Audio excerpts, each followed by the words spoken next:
What's up, guys? Welcome back to another episode. This is going to be your astrological monthly forecast for the month of July 2026. This is going to be another big month, guys. I'm telling you, we'll get into every detail. July is probably one of the most, I would say top important months of the whole year. So besides like what we were dealing with in the beginning of the year, this is the turning point. The summer I mentioned last month is going to have a lot of big new chapters starting and shifting in a way. You'll see what I'm talking about. A lot of the personal planets are going to continue connecting to these outer planets that I've been mentioning over the past couple months now. But this is a really big turning point, guys. We have I'll just jump into the look at all this stuff. There's a lot to talk about, honestly. Just to give you a little heads up, we're going to be talking about Mars conjunct Uranus. That's a huge deal. It's going to be happening over a couple more times as we go through the future. Neptune's going to be stationing retrograde, getting as far as into Aries as it is. Venus will enter Virgo. Then we'll have a new moon in Cancer. Leo season will begin. Mercury will station direct because we are dealing with a Mercury Retrograde, which is good though, because it's always nice when Mercury goes direct. The North Node is going into Aquarius, and the South Node is entering Leo. That is going to be a really important thing to talk about for everything, for the video, for the signs. Stay tuned for the horoscopes. Towards later on in the video, we will be talking about more of that. That is a huge deal, guys. Saturn stationing retrograde, and then we get a full moon in Aquarius. There's a lot to talk about, honestly, guys. Just to get you straight to the point in a way. If you are new here, my name is Cody. You can call me Codifer. That's my stage name. I'm an astrologer. I've been doing these videos for many years now. I have a lot of videos on YouTube. You can watch every horoscope monthly stuff that I've been posting every month. It's been fun. I love talking about this and teaching you guys about the energies and kind of giving you guys a little glimpse of what we are going to be talking about. And this month, guys, I'm telling you, there's a lot to talk about. This is a huge month, guys. I can't emphasize how big this month is going to be. So let's just say, thank you for being here. Please like, share, subscribe. If you are a new subscriber, thank you for joining. Welcome to my channel. If you are a returning guest, thank you. I'm always appreciated for all you guys coming back and checking out my video. You know who you are. So yeah, I kind of got this little mic right here. I'm trying to update my audio in a way. I don't know how it's going to sound, but from my end, I have a headphone in and I have a little connection. It sounds good on my end, but I'll kind of go with the flow and maybe fix something along the way. But I think it sounds pretty good. Honestly, if you guys hear this, if you were listening to this, I don't know, just a side note, but I'm always trying new things, so I'm really excited about just where I'm going and stuff like that. So just kind of wanted to point that out there. So yeah, huge video. This is probably going to be a long video, but I'll try to get through it as fast as I can. Welcome to your astrological monthly episode, forecast, whatever you want. And I will have timestamps for the horoscopes towards the end of the video. I will be going over every rising sign. If you don't know your rising sign of astrology stuff, whatever, you should know this. If you are listening and watching my video, you should probably know at least most of your stuff, information. Go look up on any astrology website online. It will tell you everything you need. You just got to know the timing of your birth, the city, your birthday, the year, and then it'll calculate all that stuff to understand what rising sign you are, because you might be a sun sign, but you might not represent a lot of things that I will be talking about if you are listening or researching up your own horoscopes, just to add that up. So you got to know your rising sign. That is important to give you the best explanation. And I explain in whole sign house. I would recommend to look up Placidus chart though, but that's just me. Placidus charts can be more accurate, even if it's because it's not whole sign house. It's kind of, I don't know, just you guys look it up. Placidus charts I would recommend over whole sign, but I teach in whole sign. So, and what I do in these videos, I maybe talk about, maybe half hour to 45 minutes to within the first hour, something like that, of the forecast. And then the rest of the video, which is usually about an hour and a half-ish, about talking about the rising signs and the important aspects and stuff like that. So, yeah, a lot to take in. That's a good introduction. Let's kind of get some advertisements. If you want to follow me on any social, I am mainly active on Instagram, so you just look up Codifer or Codiferverson, or look up the information in the box below this video to get more information on my stuff. Yeah, this is just what I mainly do. I was taking trips a couple months ago. I went to Reno, stayed up there, checked things out. I drove all the way to San Francisco. That was a unbelievable trip. I'm still loving it, like what I just did. I don't know. I took some time off from some stuff and just kind of traveled a little bit. It was really fun, honestly. Some things that I just show you. I also share little clips from these videos as well. Share the new merch. Do a little here and there and stuff like that. So if you want to know any links, click the links, and this is what my links are, my other work and stuff. So I want to kind of jump to my Spotify account. I have a podcast. It's called Codifer's Astrology. You can stream and watch this on Spotify as well. I got all my videos, my episodes on here, always updating it, uploading it every month. So that's another thing. Follow me on Spotify for more information and for more videos, and hook your brother up, stuff like that. So if you want to support my channel and my other work online, I have a Patreon, Codifer's Astrology as well.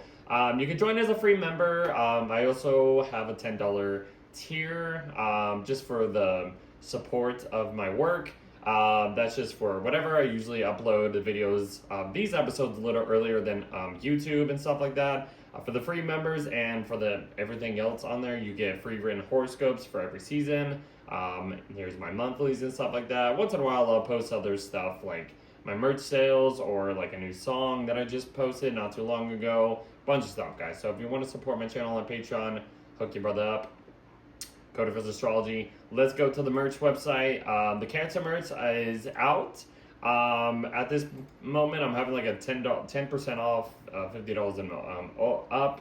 I had a couple 20% off sales in June. I'm recording this a little earlier than that, but sales and new merch are coming out. Here's the Cancer merch, the Cancerian. It's pretty cool, actually. I'm really excited about this merch. If you want to check that out. Astrology merch, planetary merch, and speaking of planetary merch, I am going to be releasing the Jupiter and Leo merch eventually, so come check that out. I'm really excited about that. And on top of that, the Leo merch will be out as well, because we are talking about July, and that is when Leo season starts.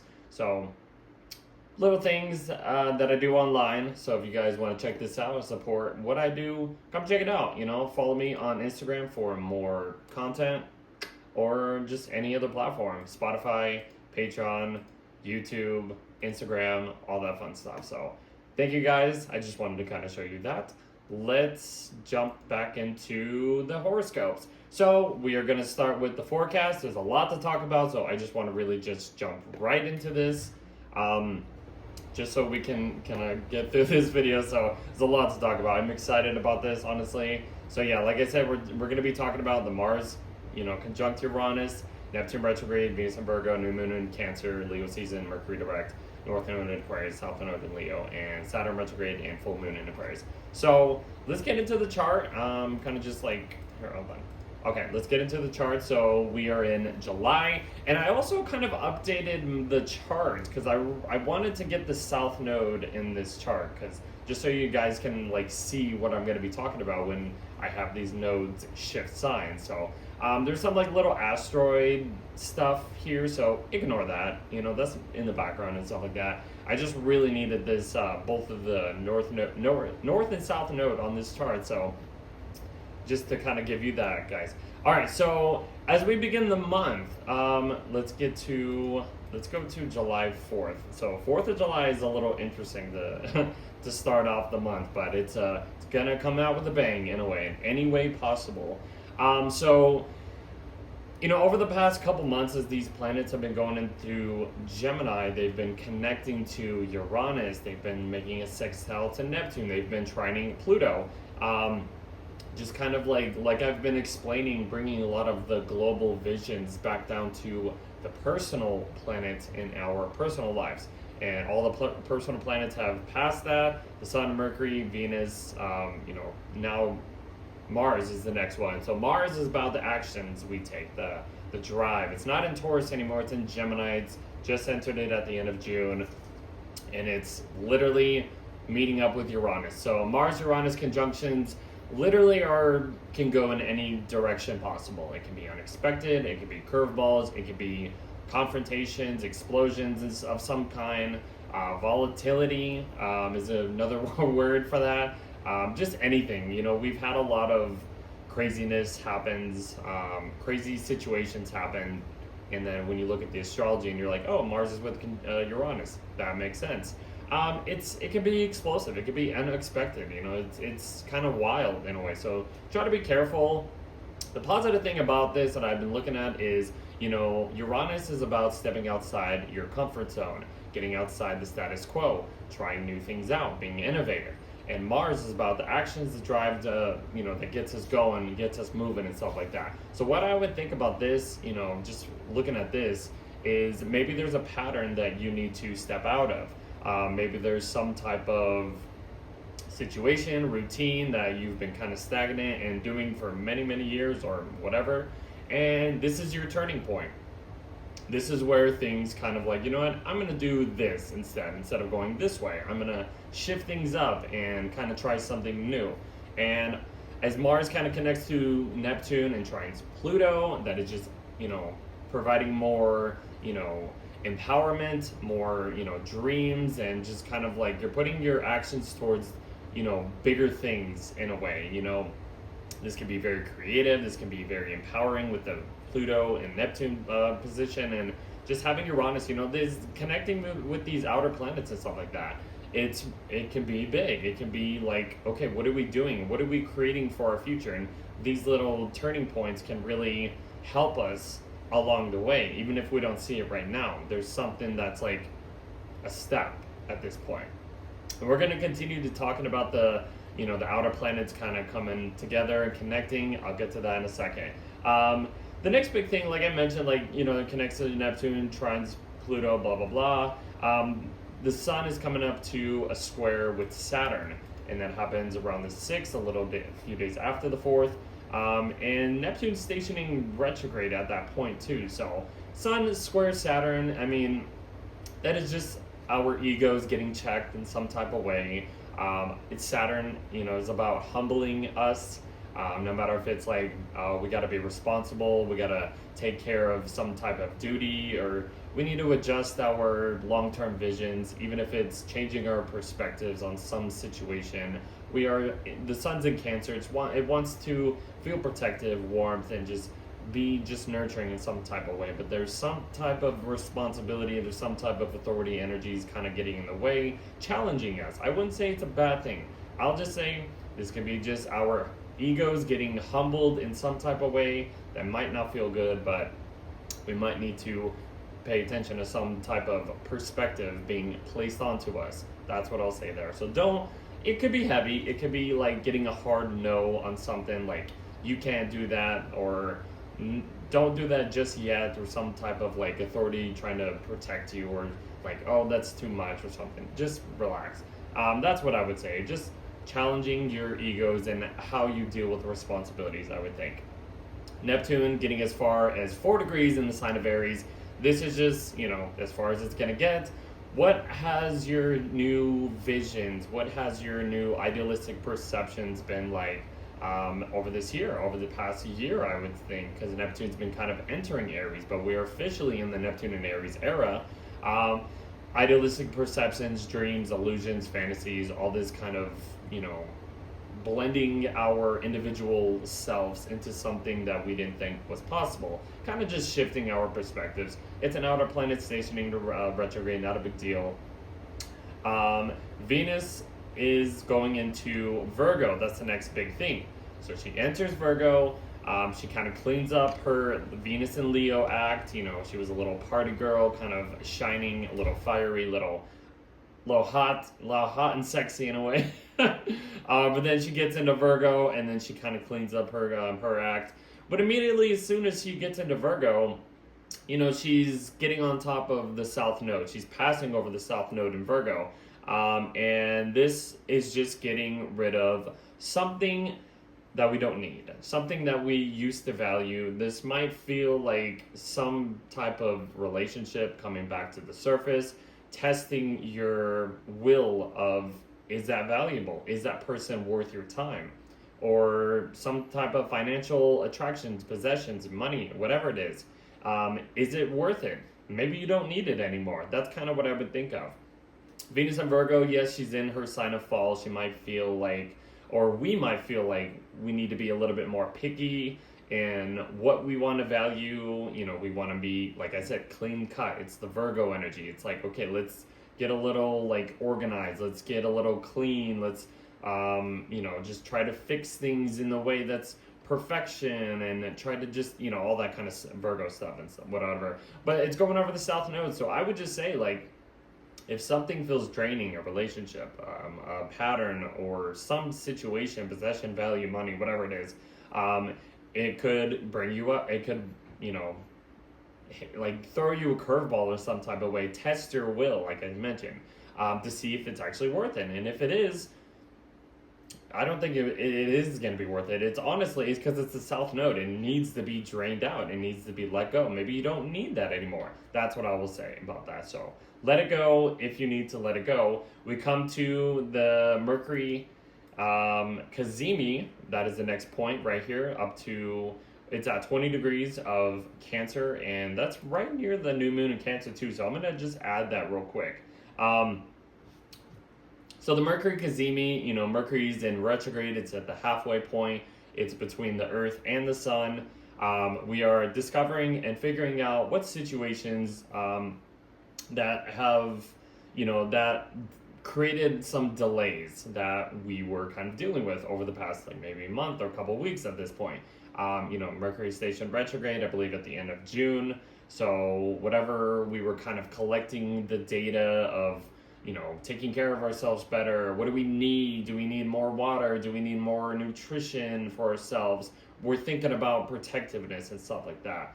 And as soon as the Mercury gets into the heart of the Sun, connects like that, it's getting purified. It's getting the answers that we need to be aware of what we actually can do to, nurture ourselves and feel a little bit more safe within our thoughts, the way we are communicating, that we are expressing and stuff like that. We are coming up to the new moon in Cancer, which is just adding that layer of like, okay, what do we need to do to feel nurtured and stuff like that? The moon is in home in the sign of Cancer. That's what I represent for the my merch, the Cancerian design. It has like the full moon in it, basically representing that's the ruler of Cancer, the moon. Just as a little side note. But yeah, are you getting enough, like water, rest? Are you getting enough, nutrition for yourself? How can you, find more protectiveness in your home, your living situation, just in your daily lives and stuff like that? That's what I would kind of think of during this, Mercury Cazimi, new moon in Cancer and stuff like that. It's a really good point to just really look at how to feel better, how to protect yourself emotionally, even if this is like with a connection, like a relationship, family member, anybody. Talk it out if you need to, let out those emotions. If you need to cry, this would be a great time to just like let it all out, honestly, like having that conversation emotionally deep, and you're just like letting it all out. Like, this is what I would think of during the full moon, during the new moon in Cancer, my bad. So that's really actually interesting. The next big thing is Venus is in Virgo. She's making a square to Uranus. She's eventually going to make a square to Mars at the end of the video, I believe. So, but Venus square Uranus, this could really also shift your, relationship dynamics in some type of way. Maybe you need to get rid of, like, she's on the South Node, basically, like I basically just said a second ago. This is testing our wills of what is valuable to you. Is that relationship valuable? Is it not? Is that possession valuable? Are you valuing things that can actually feel good for you? And having Venus coming into a square with Uranus, that is just going to really shake things up when it comes to relationships, the way you want to feel good and value things and enjoy things. There might be some curveball that gets thrown into your way that might not feel easy. Venus is already debilitated, you could say, in her sign of fall, whatever, detriment. But like the Uranus wants us to, like, Uranus and Gemini is trying to just basically, for the most part, is just trying to give us a new perspective on something. And this could feel mentally overload on something. They're both in Mercury ruled signs.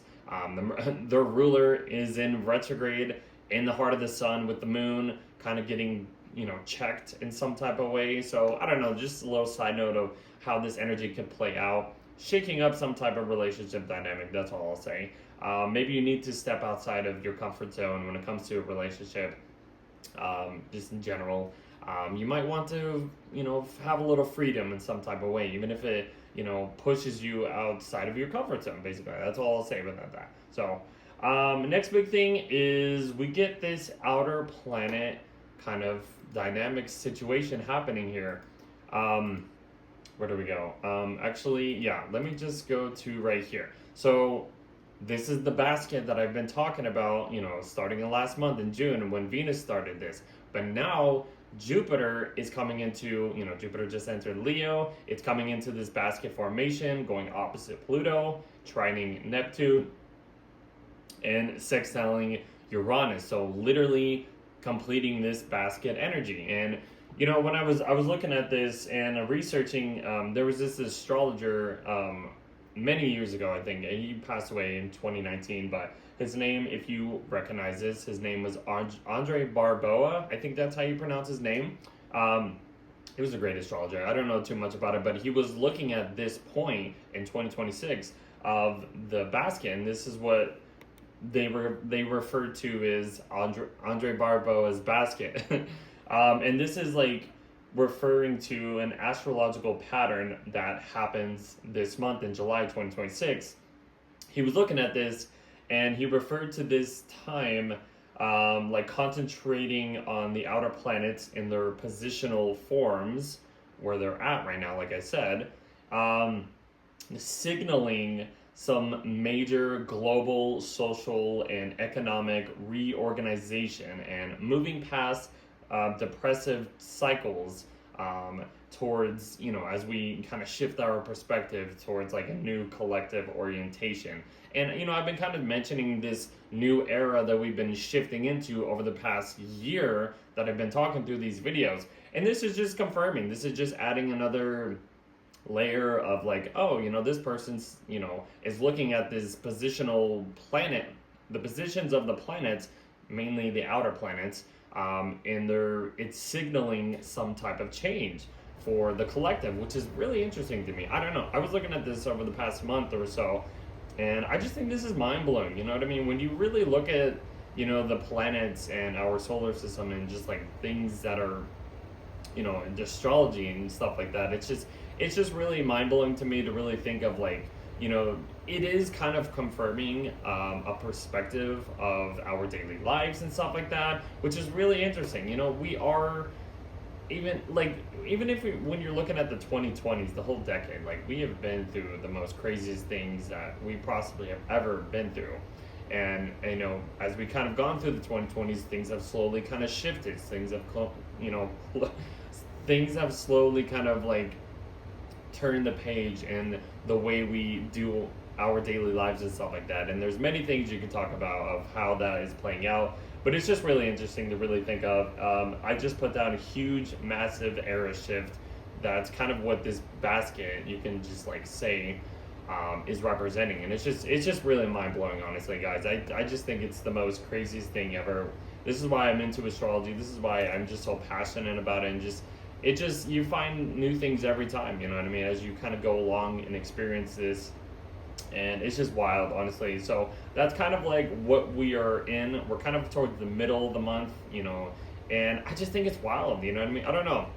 What do you guys think about this? So let's move on. So the next big thing, let's see. I mean, after that, the sun's about to just literally do the same thing of what I just talked about. It enters Leo, and then it's going to connect to these outer planets and stuff like that. So, it comes up to Jupiter, basically. That's just wild. I don't know. Leo season's here, so it starts on like the 22nd, I believe, or 23rd. Mercury stations direct, which is really, really nice, honestly. So that just kind of, okay, we're done with the Mercury Retrograde. We can move past all that stuff. And it's always nice to have that, too.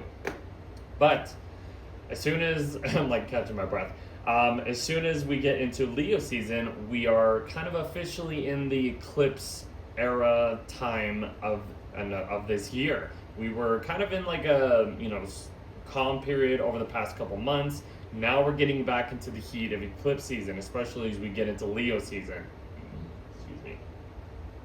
We're about to have a full moon in Aquarius, and then in August, there's going to be a solar eclipse in Leo. So that is just going to be kind of a heads up of where we're kind of heading into as we get through, go through July into the rest of the summer, basically. The summer has some big transits, guys. I'm just saying.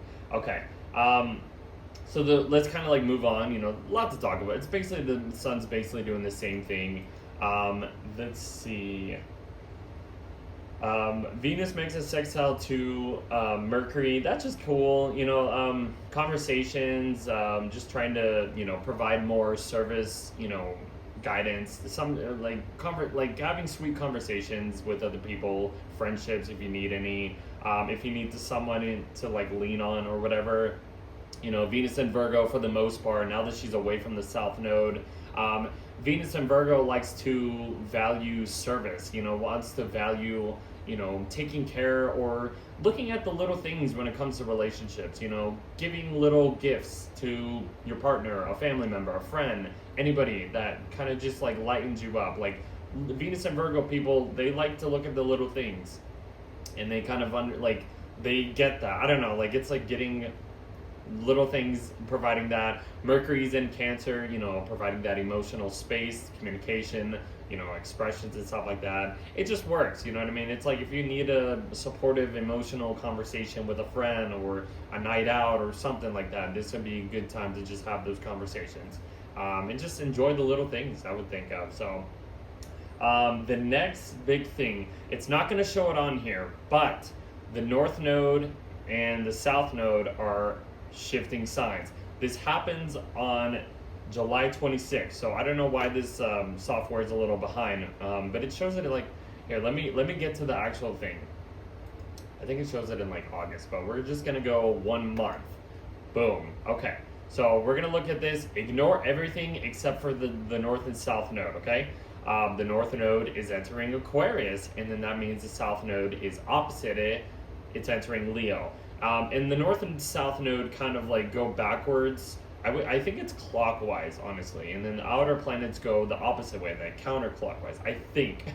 But yeah, just a little side note. So the North Node and South Node were in Pisces and Virgo since January of 2025, okay, guys? And that was a time to really be more open, get more spiritual, have a little bit more faith. That was the North Node in Pisces pushing us to just go into expansive mode in a way, no matter what the cost is. I was always saying uncharted territories that we were kind of entering and letting go of the Virgo things, which was the little things, certain ways of servicing others or whatever, the way we serve and do routines and stuff like that. We had to let that go. We had to change the way we provided that stuff. We needed to be more open. We needed to find more spiritual outlets in the way that we can embrace this, North Node in Pisces that we just kind of went through. So reflect on that. How has that changed since January 2025? Now, the North Node is entering Aquarius, and the South Node is entering Leo. So the nodes, the lunar nodes, I think they like transit every sign every like 19 years, if I'm not mistaken. It's like 18, 19 years. So the last time that the North Node and South Node were in these positions, North Node in Aquarius, South Node in Leo, was back in December of 2007 all the way to August of 2009. And if you can remember certain things, maybe changes, big changes that happened during that time, mainly in 2008, and a little bit of 2009 and stuff like that. I mean, even for all of us in the world, that was when I think the global, like the economic boom or something just kind of collapsed at that point. That was when I think Pluto entered Capricorn, just a little side note as well. So I don't know if it's going to be very similar to what is happening, now, but there could be, maybe certain things that come back up to test our faith and something like that, or test our will of living. I don't know, just a side note. Huge shifts though, honestly. So the North Node in Aquarius is going to be about really pushing us towards our people. Who is our tribe? Who can we connect with that we can really embrace this bigger vision that we are all a part of, and how can we come together? It's almost like strength in numbers in a way.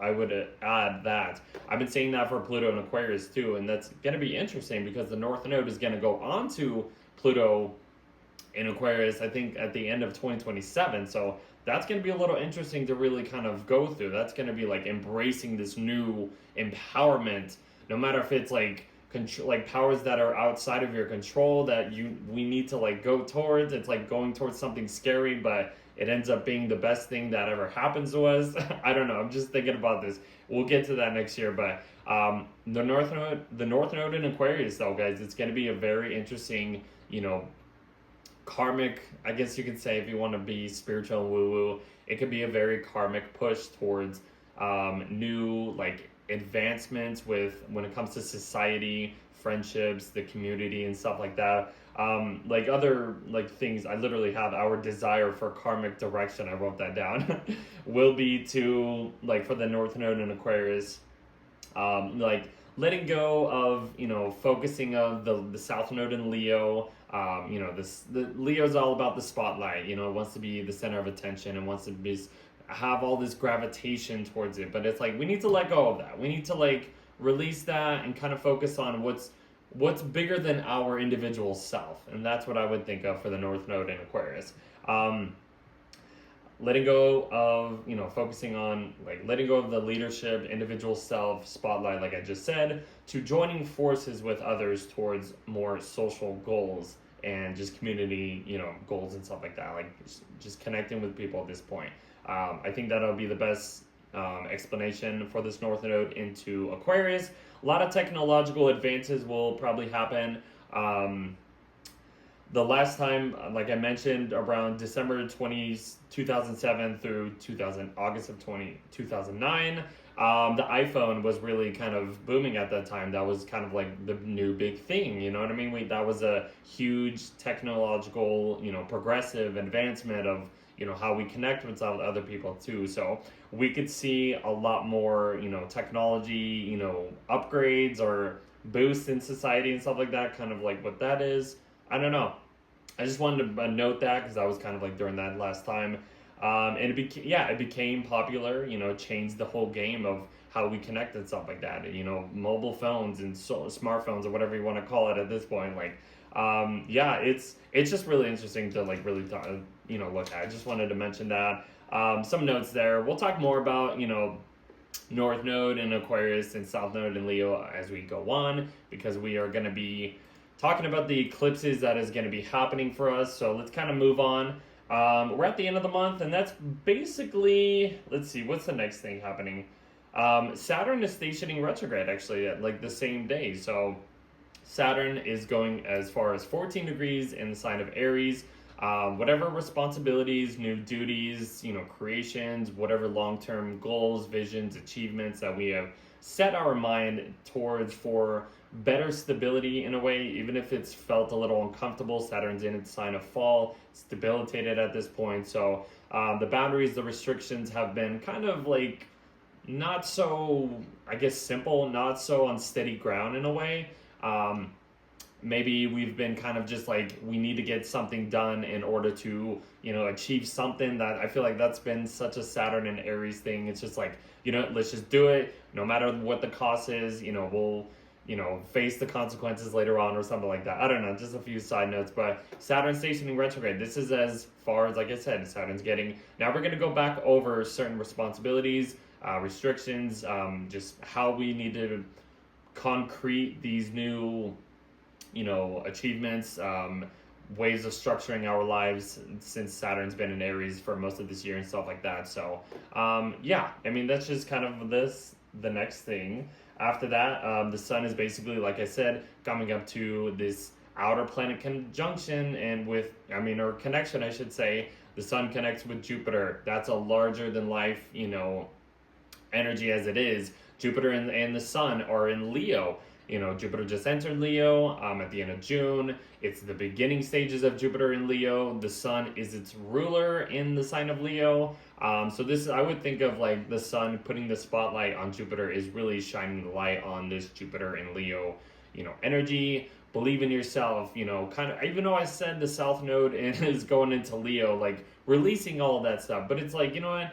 Right now we can take as much, spotlight as we can before Jupiter gets onto the South Node later on this winter and stuff like that. So just enjoy the Jupiter in Leo for right now, guys.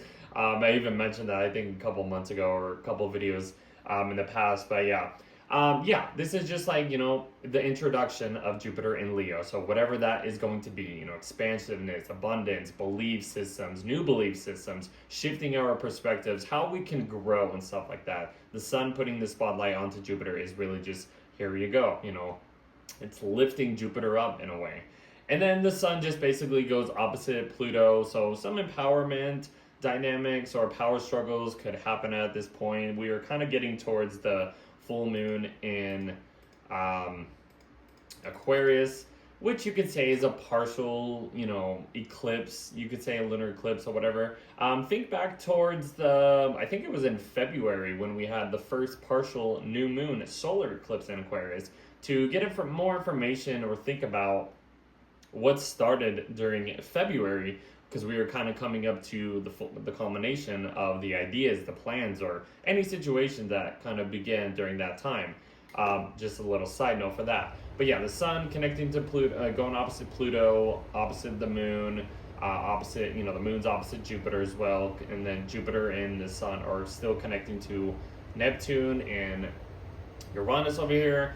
Global things coming back down to our personal lives. A lot of big changes happening, basically. I'm just repeating myself.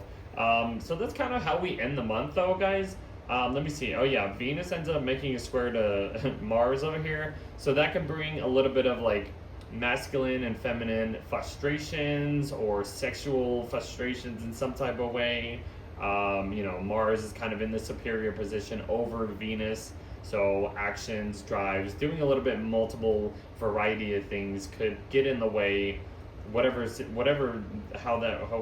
that plays out as over the things that we want to find enjoyable and stay clean cut with the Venus and Virgo. But there's some type of aggressive energy that might get in the way. So just try to be careful. Not the biggest deal though. I mean, mental overload, they're in Mercury world signs. So, but yeah, that's kind of like how we end the month. The full moon, basically, like you could say, at this point we are fully into like eclipse season. This 2-week period from the full moon to the new moon is gonna feel a little wonky. It's not gonna feel normal, but this is the universe, as you can say, or whatever energies, whatever you want to call it, shifting our perspectives, shifting our daily lives and stuff like that. So let things play out the way that they're supposed to. Eclipse seasons are a time of, what I've learned is speeding things up that have been kind of current in your life. Maybe there's a situation with a job or a relationship or your living situation, and then this is the point where like really it turns 0 to 100 real quick. So that's kind of like the best way of explaining eclipse season or this little 2-week period. It's a very interesting month, guys, honestly. So I think I got through everything. That was like pretty quick too, so pretty glad about that.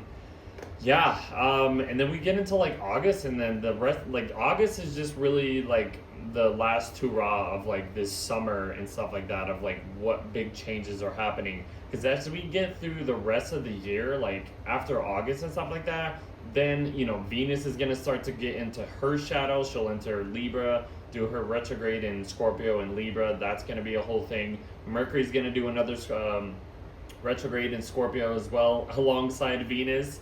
And then after that, we get Mars and Jupiter coming together. Mars is going to end up doing a retrograde on top of Jupiter retrograde on the South Node in Leo. It's going to be a whole thing, guys. That is going to be a huge like just turning point. That's going to be another like releasing, like we need to go back over certain things, let old things go so we can move forward. Let the baggage out. It's going to be a time to purge certain things just so we can lighten up and then move forward. And it's going to be a huge period, guys. I'm telling you, I think it's like in April of 2027 when things just kind of start to move forward. So we have like a whole year of some major changes in our personal lives and in the world too. So I'll kind of leave it at that. I don't know if there's anything else I want to say, but yeah, July's insane, guys. I'm telling you, like the way I might not, sound like it is. Maybe I am sounding like it is kind of crazy, but it is going to be a huge month too. So let's kind of just jump into the horoscope section, just to like kind of like get that started. I think I talked about everything that I needed to say. So, and I'm glad I mentioned the nodes that I mentioned about the basket and like just the North Node, and we'll talk more about the North Node and in Aquarius and South Node in Leo, especially once we get into August during that solar eclipse in Leo.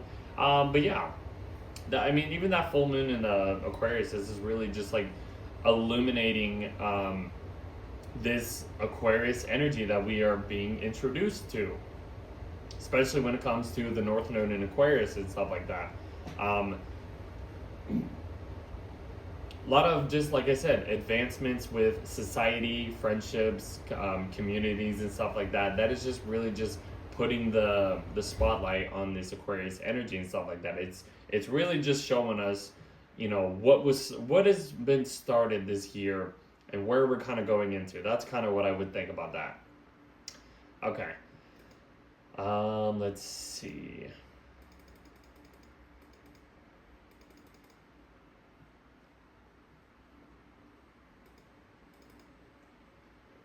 Okay, so we are going to be shifting into the horoscope section for the rest of the video. So thank you if you gone through the forecast. Please like, share, subscribe, hook your brother up, follow me. Please.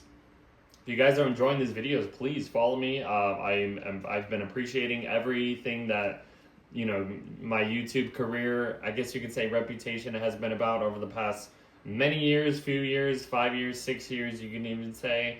I've been on YouTube for a very long time at this point, and it's been one of my favorite things that I've done. So I just want to kind of shout out to you guys. Thank you. If you are still here, please like, share, subscribe. Follow me on everything.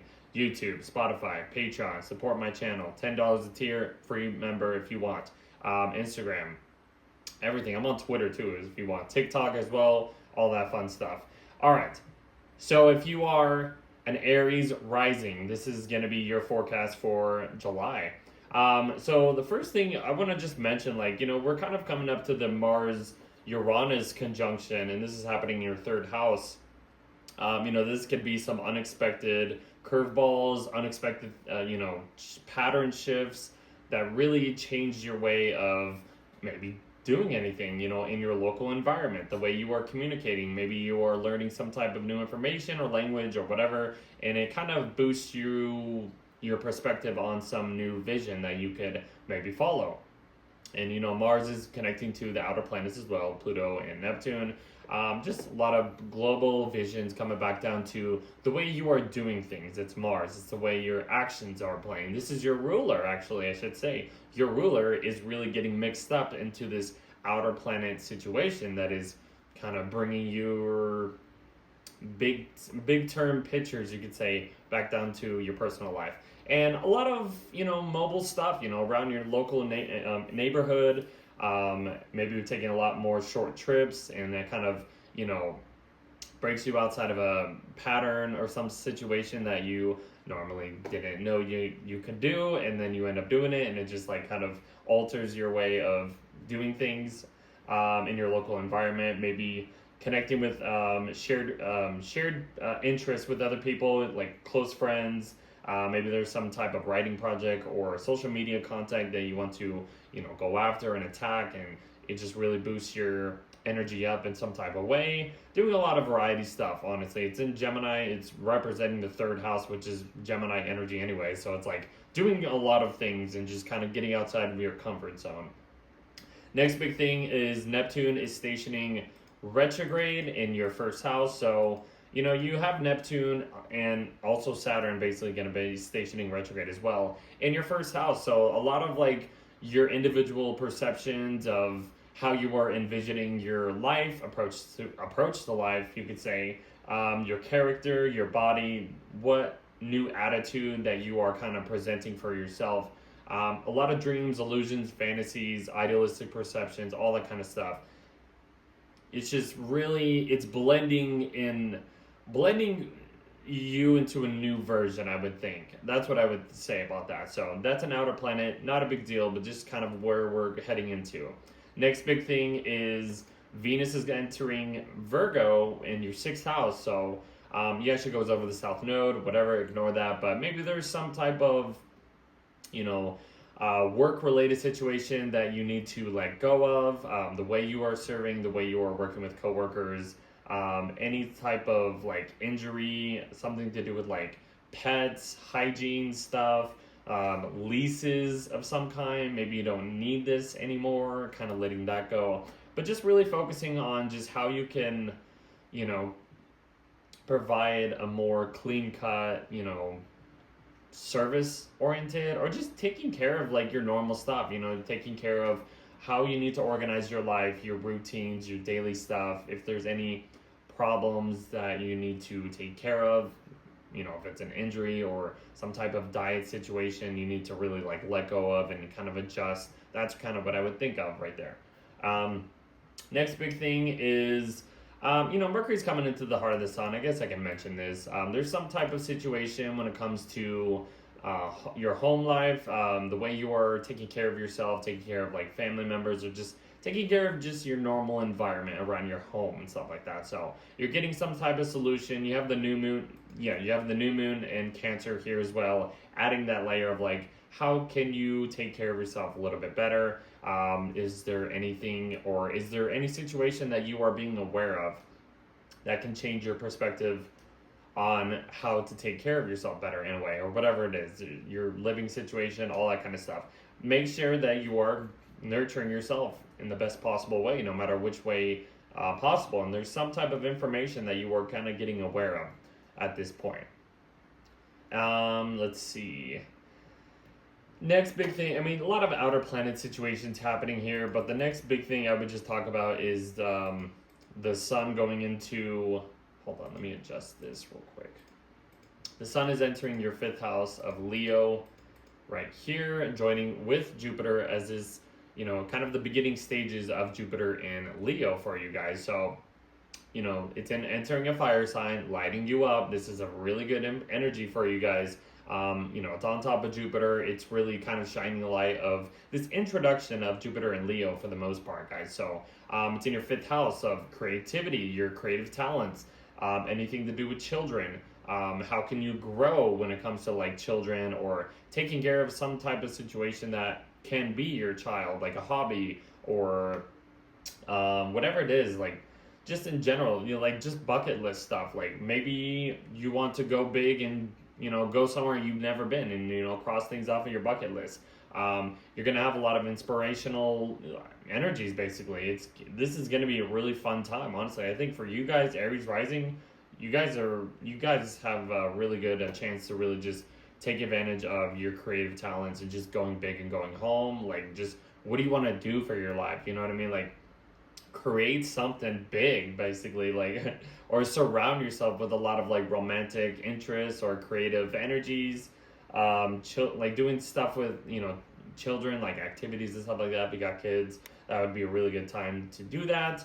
Yeah, and then Mercury stations the direct, which is really cool, where you're finally done with the Mercury retrograde in your fourth house. Taking care of things around your home, even if there's been some type of drama, emotional kind of things that have been like watering down your fiery nature, something like that. Now you can move forward from it and, feel a little bit better because you're like, okay, no more delays. We can move on. Let's see. And then the next big thing, I'll talk about Saturn retrograde for a second. The North Node and South Node are shifting signs, but Saturn retrograde, in your first house, even if, there's some type of heaviness that you are, that's been kind of weighing on you in a way. Like, you have to be more serious, you have to be more responsible, and kind of like just be more, it's Saturn in the first house, it's in an angular house, so it's kind of, it's heavy, you know what I mean? It's not an easy transit, no matter what it is, especially in the first house of who you are, there's this like weight on you, this is like taking care of like a new responsible version of yourself and trying to concrete and structure the way you are presenting yourselves in a more serious tone, something like that. But this is just going to be about going back over, how to just structure yourself, structure your approach to life when it comes to anything that you have been dealing with for most of this year. I'm going to do this real quick. Hold on.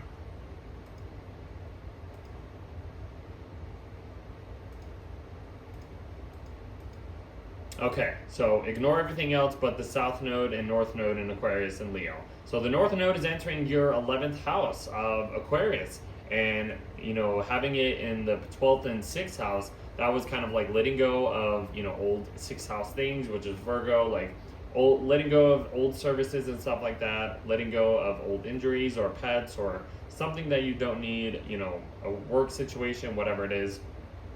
Excuse me. Physical health things or whatever, getting more spiritual and stuff like that. That has been your storyline for the North Node in Pisces and South Node in Virgo, but now it's entering a new sign. The North Node is entering your 11th house of Aquarius, and the South Node is entering your 5th house of Leo. So let alone the South Node being in your 5th house, letting go of an old version, old talents that you kind of don't need. It's kind of just really replenishing your inner child, your sense of just funness and whatever.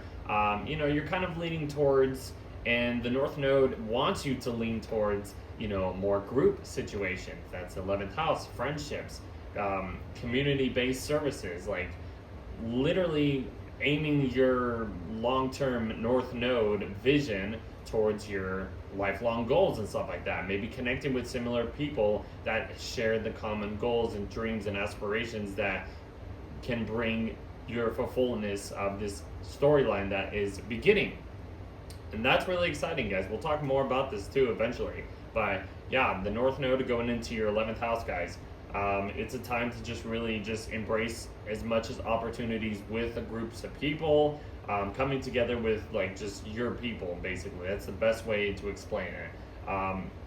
Yeah, that's what I would say about that. Let me go back to, I just have to do this real quick. Okay, next big thing is basically we just get to the full moon in, hold on. Full moon in Aquarius, that's literally the last thing happening here. I'll just leave it here for now. This is just literally adding that layer of what I just told you about, getting that, illumination. Something is telling you that you need to go in this direction, no matter what if it is. It's a friendship group situation, going towards more group situations. The North Node is going to be here, and this is the full moon being like, hey, here's another situation that you need to be aware of, no matter what it is, and stuff like that. And that's going to continue over this, storyline or whatever. So that's kind of where we are ending the month. You will eventually have a new moon in Leo next month. We'll talk about that in August, but that's a very interesting month, guys, for you guys. I hope you enjoyed that, and we will see you in August.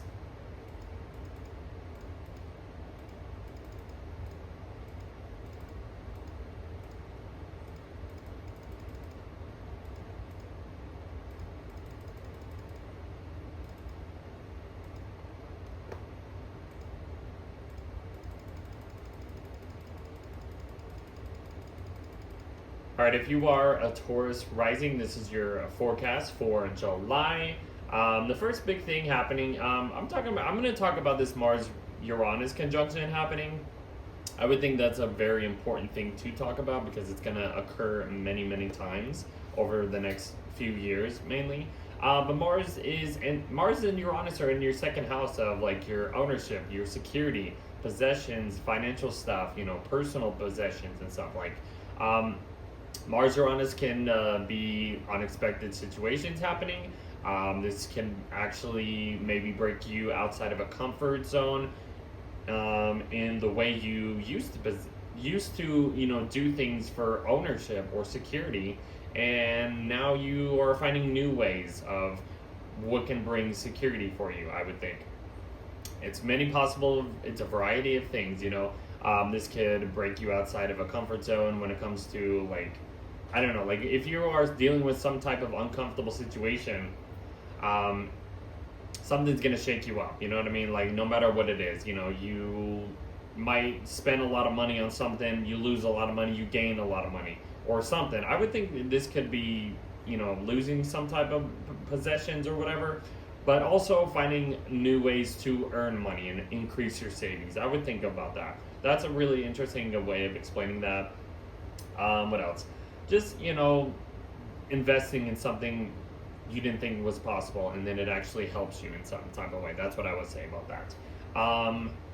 Next big thing is Neptune is stationing retrograde, followed by Saturn this month. So this is as far as Neptune's getting into the sign of Aries in your 12th house. A lot of behind the scenes spiritual kind of things are happening for you.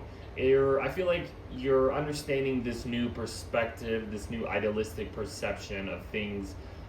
Maybe your dreams have been a little bit too clear or a little bit all over the place that you've been like kind of mind blown and about. I don't know, just to think about that. It's 12th house things, hidden enemies, blind spots, spiritual guides, addictions, alienation, mental health, sickness, loss, seclusion, subconscious stuff. That's 12th house things. And, Neptune is blending all of this stuff, kind of like blurring the lines of what is real, what is not real. Are you seeing things clear? Maybe not, but there's probably a reason for that. Saturn will eventually station retrograde too. That is just adding another layer of like heaviness when it comes to like becoming more spiritually, I guess, just more spiritual in your responsibilities, trying to find more spiritual outlets that can help, stable your mental side in a way. I would think, like, I don't know, that's a good way of explaining that, I guess. If I think of anything else, I'll talk about that. But yeah, the next big thing is Venus is going into Virgo. That's nice for you. At least it's entering another earth sign, so it's entering a 5th house for you too, so it's another good layer. But before we get to that fully, she passes over the south node in Virgo one last time. Maybe there's something you don't need when it comes to your creative talents, something that used to inspire you, but then you don't need it anymore. You're like, I don't want that. If it's a romantic interest, you don't need that anymore. You're like, what, that used to bring a lot of pleasure to me, but now that doesn't anymore. I don't think I need that or want that anymore. That's really kind of when it comes down to it. Pleasures, children's stuff, like creative talents, any like entrepreneur stuff, maybe there's some type of situation that, you haven't really, wanted during this time. The North Node's been in your 11th house, pushing you towards more group situations, being more open when it comes to just connecting with other people. And these two nodes are going to be shifting signs in just a second. But before we get there, we are talking about the Mercury Cazimi, the halfway point, and this is right near the new moon in Cancer. So there's some type of situation information that you are discovering or understanding at this point, on top of the new moon in Cancer, telling you to take care of yourself a little bit more. How can you better yourself? How can you better this is in your 3rd house, so I mean, it's really just finding nurturing interactions, in your local environment, connecting with a sibling, leaning towards them if you need to, relatives, leaning towards like social context, social media, stuff like that. Any writing projects that you've been maybe trying to work on, just things that you're just understanding how to take care of yourself better, like in your local environment. Like you're discovering some things around your local environment. And you find some information or a place that you've never been to, and it provides some nurturing energies for you. You know, it's like, oh, this is actually very comforting, you know, getting this situation. I'm discovering new things around my environment. I don't know. I'm just thinking about stuff, but that's a possibility. So yeah, let's see. The next big thing is a lot of outer planet situations are happening at this point too. A lot of global visions is kind of coming back down to our personal lives. The next big thing is the sun is going into Leo. Let me get this right. Sun enters Leo alongside Jupiter. This is kind of just the introduction of the Jupiter in Leo. I would just say it's in your fourth house, so there's some probably major big things happening in your living situation. Maybe you are moving to a bigger house. Maybe there's a lot more drama or boldness when it comes to how you want to live and how you want to renovate your living situation or something like that. It could shake you out and, you know, shake up your comfort zone in some type of way. But I would just say it's really just giving you the chance to really like do something big for your home situation and your living situation when it comes to, especially when it comes to like family, you know, you're getting together with family, moving to a big house, or just kind of just getting down to what is actually worth, you know, living for, you know, in your situation. It's just a lot of big things happening in your not subconscious, your subterranean part of your chart. So that's what I would think about that. Hopefully that made sense. Big things are coming to your home life, I would think, no matter what it is. Okay, guys? Mercury stations direct. That's good. You're getting past this situation that has been delayed. You had to go back over certain things in your local environment, learn some information. Like I mentioned, certain things in your local environment that you might have discovered, you know, that can actually help take care of your situation, whatever it is. That's a really good thing. The next big thing is the North Node and South Node are going into Aquarius and Leo. So let me do this real quick. Ignore everything but the North Node and the South Node. So, give me 1 sec. Okay. Alright, so ignore everything but these 2 points right here, guys, okay? So the North Node is leaving your 11th house and it's entering your 10th house. This is going to be some big things happening for, like, not only your living situation, having the South Node enter Leo, your 4th house, but your North Node is entering your 10th house, which is about your public image, a career situation, your reputation, the way you are structuring your life. You know, it's going to be like some type of advancement when it comes to how you are seen by the world is really going to be advanced in a huge way, I would think. You know, the South Node being in your 4th house, there might be, you know, this is like cleaning up your house, you know what I mean? What do you really need that thing in that drawer, you know, in that you've had for like many years? Do you really need that anymore? Let's get rid of that in a way. That's kind of what it is. Like some situation with your home life, certain things with, you know, possessions that you own in your home, something to do with like family members, the way you are taking care, like your intuition and stuff like that, the way you are just your domestic life. Like there's gonna be a huge like letting go, release, purging, I should say, in your home life over this point, and this will point you towards like possibly a new career, I would think, something big to the public. That's gonna be the whole storyline for you guys. So that's what I would think of. It's really big things happening for you guys. We'll talk more about that as we continue, but yeah, this is yeah, that's a big moment for you guys, honestly, guys. So next big thing is basically, you know, that's when Saturn stations retrograde. That's as far as Saturn's getting into the sign of Aries. So, you know, going back over certain responsibilities when it comes to, this is going to be like kind of a test of faith to you because it's in your 12th house. I know it's in Aries, but really just thinking about the 12th house is just like, it's a huge releasing time for you as these planets go through this 12th house area for you guys. And then we get to the full moon in Aquarius, which is literally giving like another explanation of how this North Node is going to be, you know, revealed in some type of way. It's giving you a huge glimpse of where you are going to when it comes to your career life. And that's what I'll end for you guys. Huge things are happening for you guys. I will see you in the next month.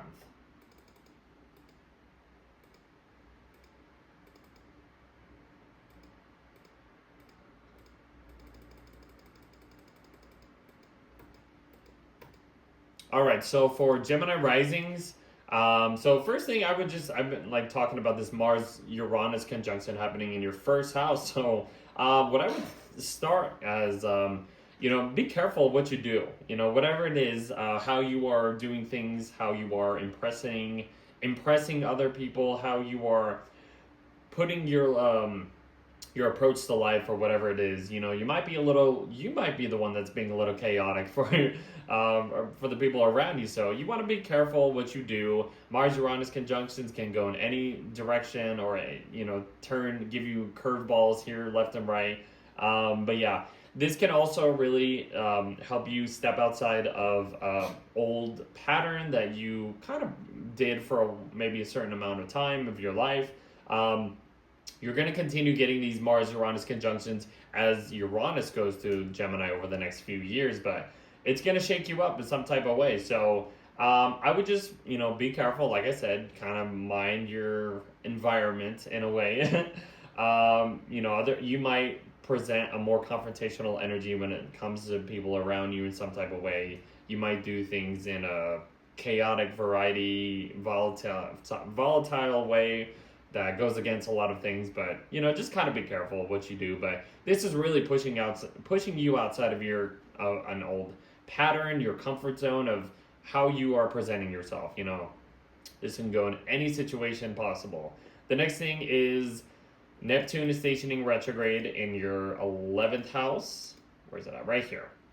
And then Saturn's going to eventually do that too. But this is as far as Saturn and Neptune are going to get into your 11th house. So a lot of global group orientation, like visions that you have with other people. It's kind of blending a new perspective of your lifelong dreams, your just community service opportunities, whatever you want to call it, aspirations.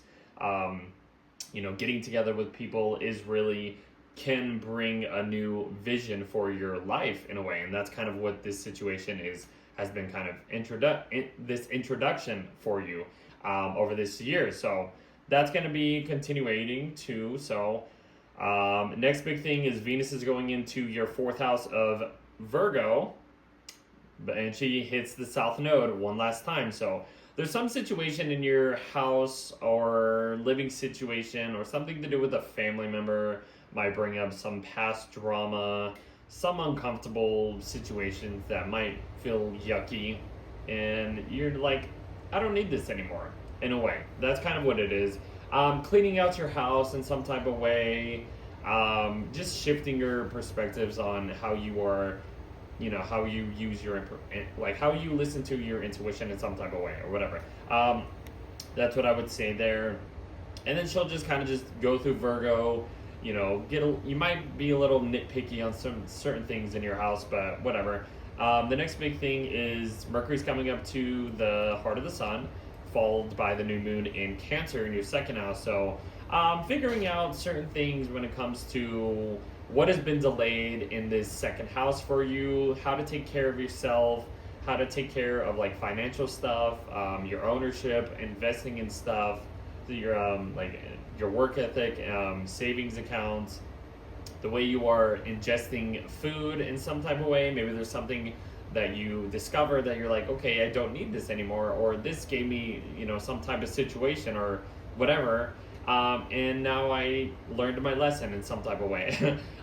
New moon in Cancer, just giving you the chance to really take care of yourself in a more nurturing way of possessing things.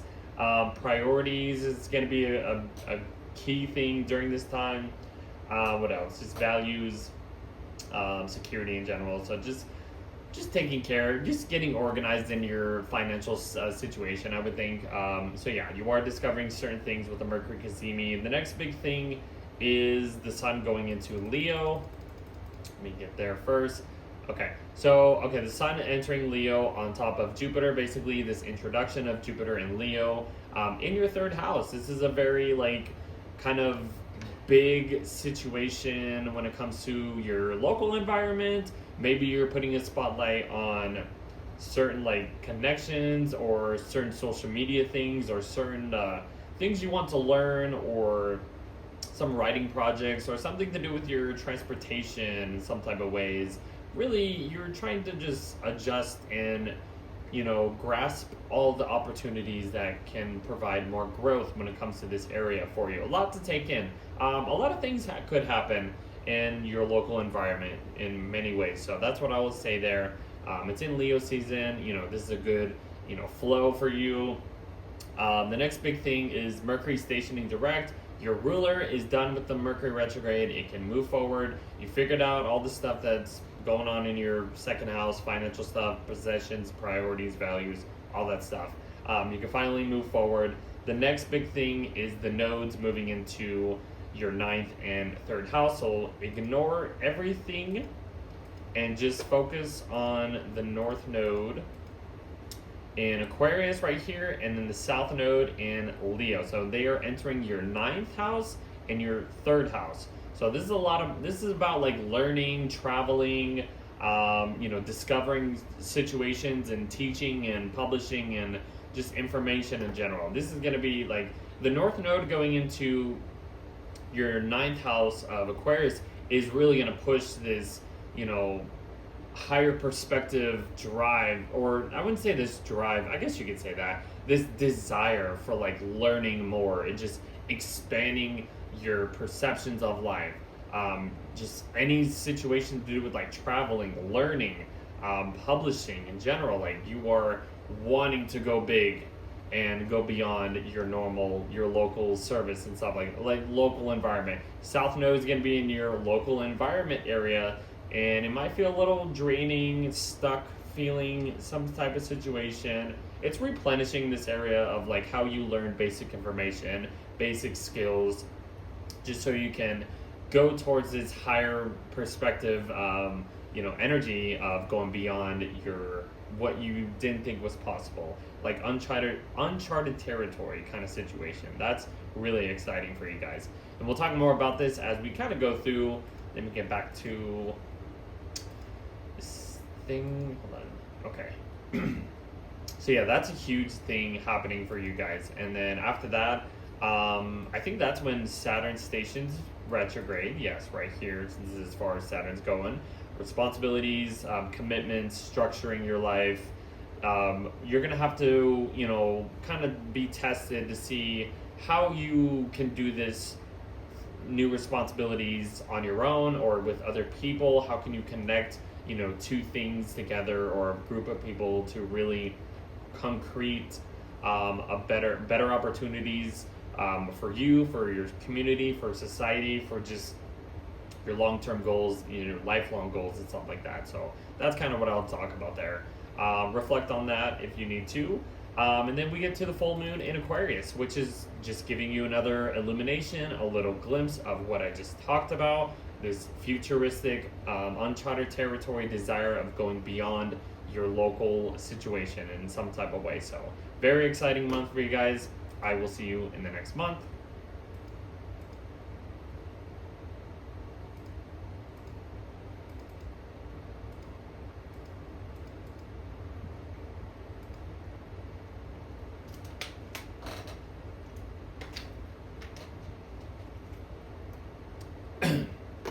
All right, if you are a Cancer rising, this is going to be your July forecast. So the first thing I would talk about is this Mars-Uranus conjunction. I've been talking about it for every sign, so I'll continue this. It's in your 12th house, so this could be some little unexpected, impulse that kind of pushes you in some type of, outside of your comfort zone in some type of way.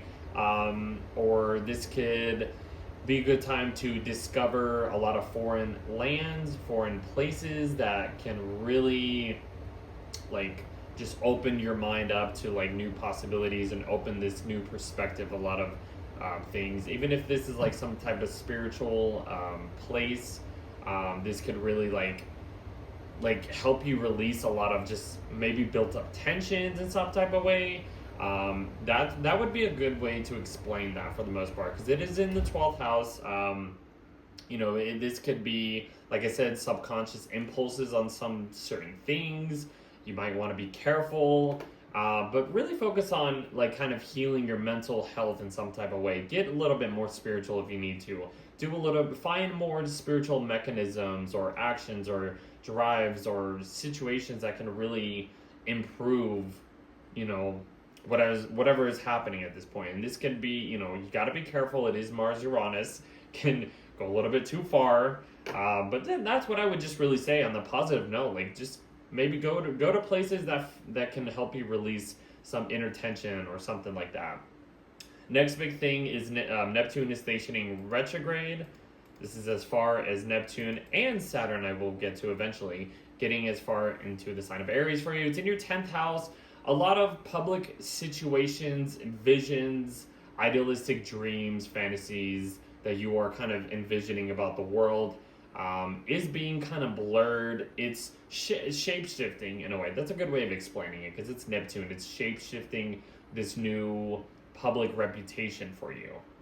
And Saturn's going to be stationing retrograde eventually throughout the month too. So a lot of responsibilities, basically new responsibilities, structures, the way you are, trying to build a career situation is being, it's coming to a halt in a way. And this is going to be a time to really okay, now I need to really go back over and see if this is on steady ground for any career path that I want to go after, some situation like that. And Neptune is just really just blurring the lines, kind of just, you're not seeing things clearly, but there's a new vision kind of emerging in a way. I hope that made sense. Next big thing is Venus is going into Virgo in your 3rd house on top of the South Node. But then, there's some type of maybe situation in your local environment that you might not need anymore. Maybe you were valuing some little detail when it comes to like a sibling, social media thing, writing project, the way you are interacting with other people in your local environment. Maybe there needs to be some type of release, or one last thing that you don't need anymore. The way you are expressing things, communication, like some type of ritual or something to do with like relatives, or your daily commune is giving you a chance to let go of that in some type of way. That's what I would say there. Then we get to the new moon in Cancer, which is also the Mercury Cazimi happening in your 1st house. So a lot of this is about you in a way, and it's really about kind of coming back to your core of how you want to present yourself. How do you want to, be more nurturing when it comes to just your character? How can you take care of yourself for this new cycle, this new beginning, whatever it is, this new year? Mercury Cazimi, you are understanding some type of situation, information that was delayed in some type of way over the past couple of weeks during this Mercury retrograde. You're discovering something about you that you can change your perspective in some type of way, I would think. Approach to life, your quality of how you present yourself. You want to change something about your body. You want to nurture yourself in some type of way. The way you look, the way you are presenting yourself, something like that. You're getting some type of refreshing intentions that can follow this, lunation out as we go along. The next big thing, there's a bunch of outer planet stuff happening, but I will get to Leo season, which is entering your 2nd house in Leo, followed along Jupiter in Leo. So this is kind of the introduction of what Jupiter in Leo is going to be about. So this is about, your 2nd house is about your financial stuff, your security, possessions, priorities, values, work ethic, the way you are ingesting food and stuff like that. There's a lot of new ways to embrace this Jupiter in Leo, this new growth, this new abundance, this new belief system about this certain situation when it comes to your ownership. It's being lit up in a way, and there's going to be some type of growth, some type of introduction, like I just mentioned. This could be exciting for you guys, honestly. Jupiter in your second house could really provide maybe some type of boost in your finances and stuff like that, or some type of possession or material goods, big things. You could be, increasing a lot. Maybe it's a little bit too much, but there's some type of increase happening there for you. And the Mercury station's direct in your first house. That's good. You can kind of move past the situation that has been delayed and stuff like that when it comes to how you can present yourself, impress others, approach to life. This new cycle, this new year for you.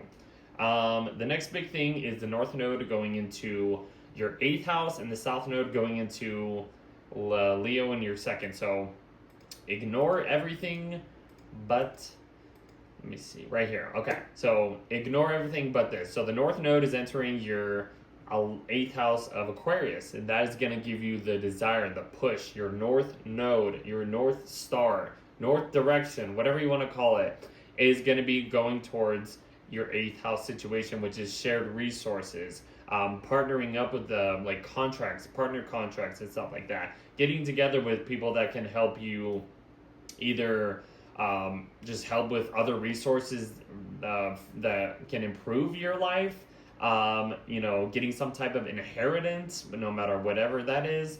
A lot of psychological connections, intimacy connections. That's going to be your desires for this new storyline. And like I said, these are money houses that they're kind of going into. The South Node is entering your 2nd house, kind of replenishing, clearing out, purging, whatever you want to call it, this old way of dealing with finances. It's not really a time to look at your stuff. This will be a good time for, connecting with other people that can help improve, certain resources that you don't have, and it improves your life, which is going to be really interesting. So, this is, like I said, you could be increasing some type of money situation, debts or whatever, paying off debts, helping some type of debts or loans, whatever. Maybe you get a loan and it just, I don't know, something like that. A lot of stuff like that, guys. So we'll talk more about this as we kind of get along, go along the way. Let me go back to this. Okay, let me see. Okay. And then after that, Saturn stationing retrograde during that point. So that is going to be the point where it's like, okay, now it's going to be time to go back over these old situations, these new responsibilities, and really just making them better. Is it on stable ground? Is it on a stable foundation that can last the test of time? That's going to be the question for you to answer and for you to do the work and stuff like that. Career, possession, profession, the role you are taking, the actions you do in the public life, like I said, your reputation, your public life skills, structure, responsibilities, all that stuff. And then we get to the full moon in Aquarius, which is just adding the layer and another confirmation of where you are going into when it comes to this new North Node in Aquarius. Eclipses that are going to be popping up during this time for you. A lot of situations happening when it comes to other people kind of helping you or benefiting you when it comes to any money situation, contracts, inheritance in some type of way, soul contracts, refinancing, money, institutions, all that kind of stuff. That's kind of how we end the month, guys. So very interesting kind of turning point for you guys. We'll see you in the next month.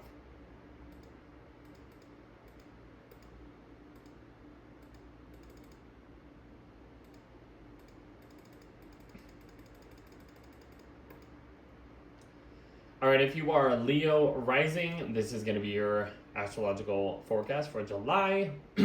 First thing I will just kind of bring up is the Mars-Uranus conjunction happening in your 11th house. This could go in any situation, any direction possible. Maybe be careful for certain things that you do, especially when it comes to any group situations, connecting with groups of people, friendships.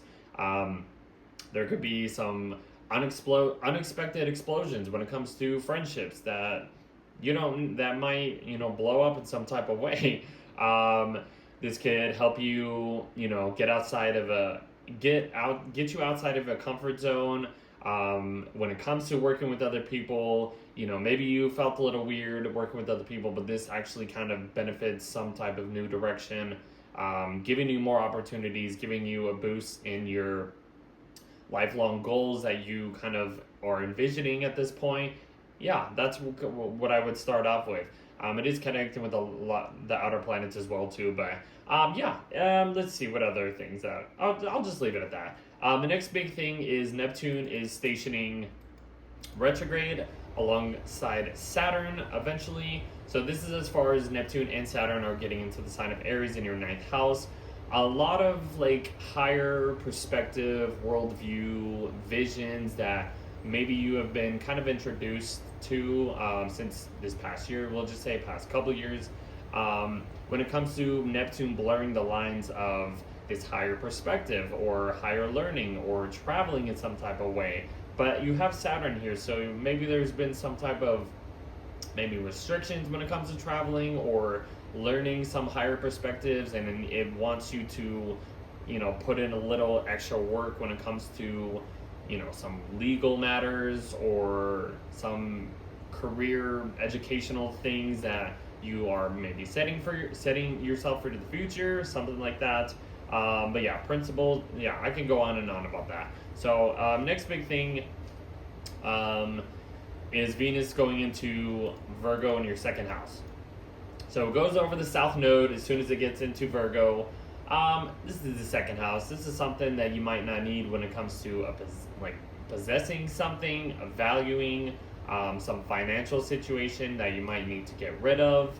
I don't know. It can improve. It can benefit some type of ownership of your personal wealth or security in general. Material goods, investing, the way you used to invest. Now you don't want to invest into this situation over here.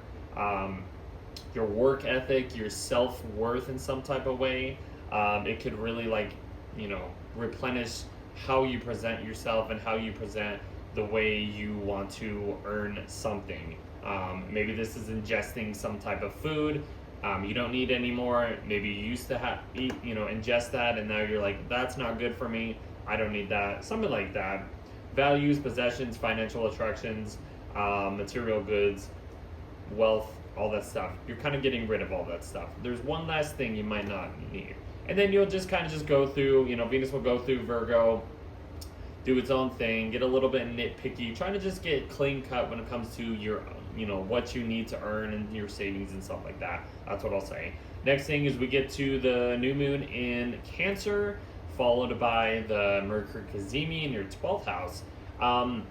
Spiritual stuff, maybe there's some type of, foreign land that you need to go towards to really release old baggage, old things that you don't need mentally, in a way, to release some type of some heaviness on your mental side. And then it's okay, this is a point where I need to really take care of my mental health in some type of way. Whatever it is, going somewhere far, secluded, and it just really comforts you in the most nurturing way possible. That's what I would say. Get more spiritual.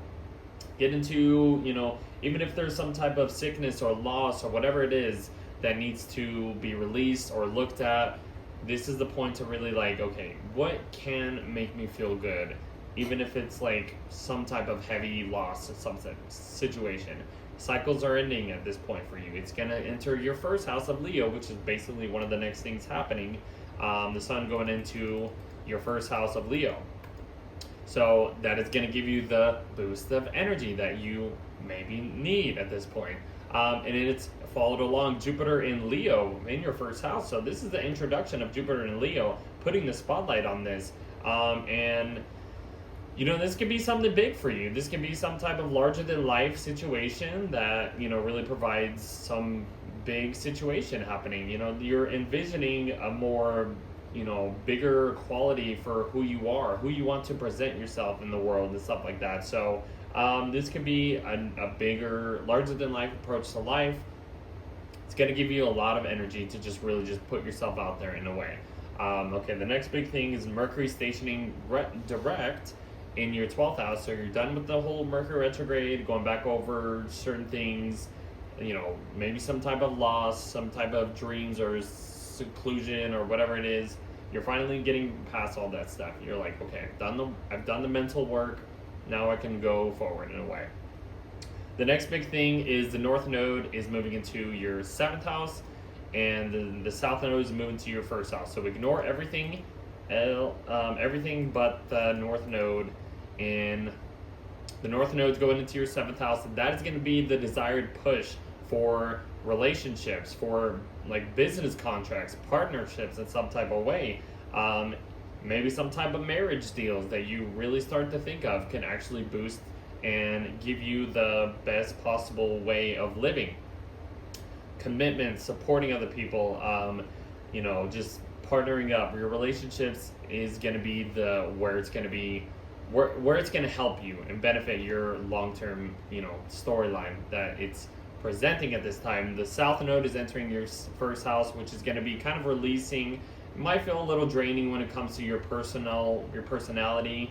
And just kind of, it's going to be replenishing just who you present yourself in a way, which is going to be, help to balance out this North Node in the 7th house, South Node in 1st house. So really kind of just finding that middle ground when it comes to you and other people will be the storyline for this situation. That's what I'll say.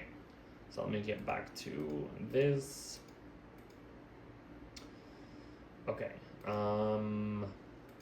And then after that is basically Saturn stationing retrograde. Like I mentioned, that's as far as Saturn's getting into the sign of your 9th house. Going back over responsibilities when it comes to this higher learning, this, legal matters and stuff like that. Philosophies, truths, what you are envisioning. And you have to work hard towards some type of higher learning perspective in a way. And then we get to the full moon in Aquarius. Just basically, adding the layer, another perspective of just what I just talked about, where you are going towards. It's you and other people. This is the 1st house of you, the 7th house of relationships. So this can be, where you are kind of getting introduced to this North Node in Aquarius, South Node in Leo storyline that you are going into. So that's kind of how I'll end the month. I will see you in the next month.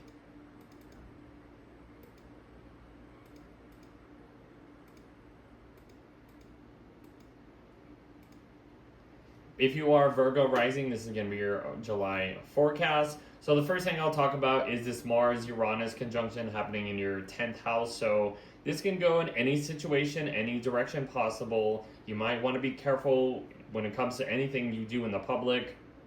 The way you are trying to be responsible, you want to maybe do multiple things, a variety of things, and then it might go against some type of situation that it's basically like kind of helping you to step outside of your comfort zone when it comes to doing anything out in the public. Maybe trying this responsibility out and kind of tweaking with this situation, and it kind of benefits the way you are structuring your life in a way. So that could be really interesting. Let's see. It's just really going to push you outside of your comfort zone. What is possible? What do you want to do? If there's a pattern, an old situation or routine that you've been doing in the public eye, your reputation, you want to shake things up a bit. This will be a great time to do that in a way. So, but you want to be careful because it can go in any situation possible. Unexpected situations can just pop out of nowhere and it kind of ruins the vibe. But I would just assume and say this as you want to shake some type of routine up in your public reputation. This would be a good time to really push the boundaries and try something out, which could probably help in some type of way. The next thing happening, the next big thing is Neptune stationing retrograde, followed by Saturn in a way. But Neptune in your 8th house is just really just giving you a new vision. Like I mentioned, reflect on this new idealistic perception, dream, fantasy, illusions, just worldview or whatever. When it comes to 8th house situations, which is about shared resources, psychological connections, intimacy, just financial stuff with other people, financial contracts. It's kind of blurring the lines of what can be possible when you kind of work with other people and how other people can, benefit in a way. I wouldn't say benefit, but it's just really blurring the lines of what is possible when it comes to like other people's resources and finances and stuff like that, and how you can really like put your dreams into this area of life or something like that. Just a little side note. After that, we get to let's see, Venus goes into Virgo actually in your first house. So Venus goes into Virgo. I mean, on top of the South Node, I mean, there's one little situation that you might not need anymore when it comes to your personality, your character, how you are impressing others in a way. But yeah, Venus and Virgo, I mean, this will give you a little bit of an energy boost, a self-esteem energy boost, I would think, because it is Venus. It's kind of giving you this beautify, energy, just little ease when it comes to just who you are and your impression and personality and stuff like that. But there might be something that you might need to let go of. That's just something I will just add. Excuse me. After that is when we get to the new moon in Cancer on top of the Mercury Gazimi in Cancer. So there's some type of situation, when it comes to like really connecting with a group of people, connecting with friendships that can really provide some guidance, some beneficial information that can help you adjust to whatever situation or delays that you've been dealing with your ruler Mercury being in retrograde at this point. It's in Cancer, new moon in Cancer, setting yourself for better nutritional, opportunities to help when connecting with friendships, when connecting with these groups of people, what can benefit everybody for this long-term, lifelong goals, situation, opportunities, all that kind of stuff. That's kind of what I would think of. Lean towards that stuff. The next big thing, let's see, a lot of outer planet stuff happening, and then the sun goes into your 12th house alongside with Jupiter in Leo, really just envisioning and putting the spotlight on this Jupiter in Leo transit. It's in your 12th house, so a lot of like spiritual beliefs, spiritual growth could appear over this next year. You're about to have the South Node enter Leo as well in your 12th house, and then the North Node is going to be entering 6th house for you. So there's going to be some type of like a lot of growth happening here, but also a lot of release happening here as soon as the South Node gets into Leo. So yeah, let's get to that. I mean, Mercury's going to be stationing direct, so that's good. Your ruler is online again. It's not in retrograde, so you can finally move past that. And then after that, we get to the North Node in your 6th house and the South Node in your 12th. So ignore everything else for just a second. And then, okay, so the South Node is in your 12th house, and then that means the North Node is in your 6th house. So the North Node is going to be this new desired direction that you need to head into when it comes to 6th house things, services, new leases, taking care of like your physical health, work situations, like work routines. You might have to maybe adjust a new perspective when it comes to, the way you need to operate, or the way you need to make ends meet, when it comes to just anything in general, going towards more physical situations, physical health routines will be benefiting your overall being during this storyline. And I think you kind of like Virgo kind of has that, physical health, orientation or service oriented, organization, stuff like that, like work routine, energies as it is. So this is just really just confirming this type of situation here. The South Node in your 12th house is just, like I said, it's going to just be about releasing old baggage that you no longer need anymore, cleaning out the closet of your, subconscious behind the scenes kind of stuff that you've been maybe holding on to in a way. That's what I will say there. Let's get back to this. Okay, right here. So yeah, that's going to be the North Node in Aquarius in your 6th house, South Node in your 12th house of Leo. Next big thing is that's when Saturn stations retrograde. So the responsibilities, the things that need to be more stabilized when it comes to shared resources, merging with other people, debts, psychological connections with other people, soul contracts, financial contracts. You're going to have to work a little bit hard, or just really like try to find better things that can concrete this new stable way of like being responsible, or some type of way, like in a way. So we'll talk more about this as we go along.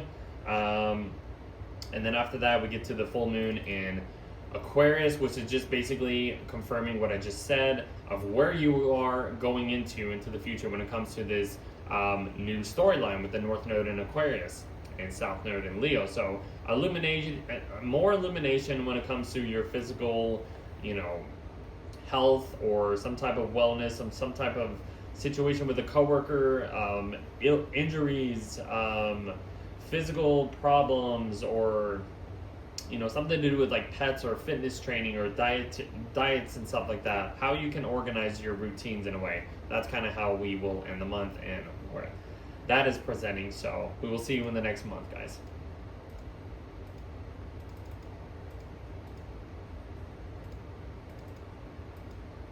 If you are Libra Rising, this is your forecast for July. The first thing I want to add is start off with is this Mars-Uranus conjunction happening in your 9th house. This can go in any situation possible. This can either break you outside of a pattern that kind of benefits, some type of higher perspective, thing that you need to be aware of. You might be a little bit confrontational, or you might find some disruptions in some type of way. You might have to disrupt some situation in order to get the most out of this, or break outside of the status quo, a pattern, a routine. This is about raising the bar of this higher perspective, higher learning situations when it comes to just your worldview in some type of way. Maybe you want to travel and you end up doing something unexpected that really pushes you outside your comfort zone, and it works out, and you go beyond to like a foreign country or some type of foreign place. It just helps your directional path in a way, or something like that. I don't know. Hopefully that made sense. Either getting rid of some type of old, perspective or belief systems as well. I'll add that. The next thing is Neptune is stationing retrograde in your 7th house alongside Saturn eventually. So this is as far as Saturn and Neptune are going into the sign of Aries in your 7th house. Responsibilities and visions and perceptions when it comes to relationships, contracts, partnerships, marriage deals, open enemies, commitments, supports, just stuff to do with other people. Like how this is what you are probably envisioning, and how this can blur the lines of what you can make possible when working with other people, and where you go from here on out and stuff like that. It's a very exciting, actually, turning point too. So Venus will eventually go into Virgo. That's the next big thing. Goes over the South Node. So there's some type of yuckiness, maybe some purgingness that needs to happen in order for you to really get the release of whatever situation is happening. It's in your 12th house. This is about, behind the scenes, cleaning out your closet. It's Venus and it's in Virgo. It's about valuing, the little details of some situation. Maybe this is about, you used to do, be a little bit more spiritual, or you've, follow this spiritual thing, maybe most of your life. And then it's like over the past couple of years, you're like, I really don't need this anymore. I can kind of find other things that can, that I can value when it comes to like just, clearing up this area for you in a way. Like, I hope that would make sense. It's kind of just being a little nitpicky, trying to like perfect certain things when it comes to like your dreams, or some type of things that can help your mental health in a way. I don't know, maybe getting rid of some supplements or something that you don't need that you thought could benefit your mental health, and then it's like you don't need it anymore, some type of like substance or whatever. I'll just add. Next thing is we're getting to the Mercury cazimi and the new moon in Cancer. So this is like kind of just understanding what the Mercury retrograde has been delayed for you when it comes to your career life. It's in your 10th house, career structuring, responsibilities, actions you take, your reputation, long-term goals, how you are trying to structure your public life. You're finding out some type of situation that can really improve, whatever it is in a way. So, and then you have the new moon here to really just refresh the energies, put another like layer of intentional like taking care of your public life in a more nourishing kind of protective way. I hope that makes sense. After that, there's just some outer planet stuff happening, and then we get into Leo season. Sun will enter Leo alongside Jupiter, which is going to be a really nice transit for you guys. Jupiter's in Leo. It's in a house where Jupiter finds its joy in. Jupiter likes to be in the 11th house, so you add the larger than life type of Jupiter in Leo as it is, and then you put the Sun on top of Jupiter on top of this. It just makes it a big firework, a big presentation of like, welcome to this in a way. It's a huge introduction of Jupiter in Leo. 11th house, friendships, group matters, opportunities, lifelong dreams, networking with the people online, colleagues, hopes and dreams, alliances, like huge financial career gains in some type of way. These are going to be the themes that could possibly come up during this point, or even along the next year in a way, having Jupiter here. Next thing happening is Mercury stationing direct, which is really nice.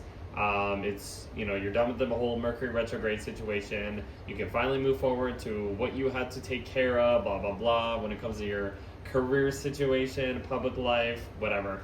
Next thing happening is the North Node going into Aquarius and South Node going into Leo. So ignore everything but the South Node. Give me one sec. Okay, so ignore everything but the South Node going into Leo. Here we go. And then the North Node is entering your 5th house of Aquarius. So the North Node is where you are going to be desired to go during this storyline. And we're going to have eclipses in these points as well, too. North Node entering your 5th house is really just going to push you to, express your creative talents. What do you find enjoyable, basically? What do you find enjoyable? What is your creative talents? Like, what are you most passionate about? Is there some type of situation when it comes to a child or whatever? Maybe you end up having a child during this time. That kind of like really benefits your lifelong goals or your lifelong journey during this point. Inspiration, bucket list situations, entrepreneur situations, like that is going to be what's going to give you the desire to do and to want to go after. The South Node is just going to be, releasing, replenishing a lot of like group situations when it comes to like how friends can help you with this, or not really focusing on friendships and really focusing on what you can make enjoyable for yourself, I would think. That's what I would say. Let me go back to where I was at. It's a really exciting shift, honestly, guys. I'm telling you. Okay, we're at Libra. Okay. And the next thing is that's when Saturn is stationing direct, or Saturn stationing retrograde, I should say. So this is going to be the time where it's like, okay, this is where we need to really upgrade and find more concrete situations to work with relationships, or to build better structures, or just when it comes to like contracts and stuff like that, partnering up with other people. This is going to be your chance to really like improve that in a way. That's what I will say there. And then after that, we get to the full moon in Aquarius, just to top off what I just said. What it's illuminating something that I literally just said about your creative talents, where you are going into the future, this new storyline, envisioning all like your audience or whatever, putting the spotlight on your audience, and then having the moon in your 5th house is just really like providing like what you can provide towards this audience or whatever, and your creative talents and stuff like that. I'll just leave it at that. We'll see you in the next month, guys. It's a really interesting month.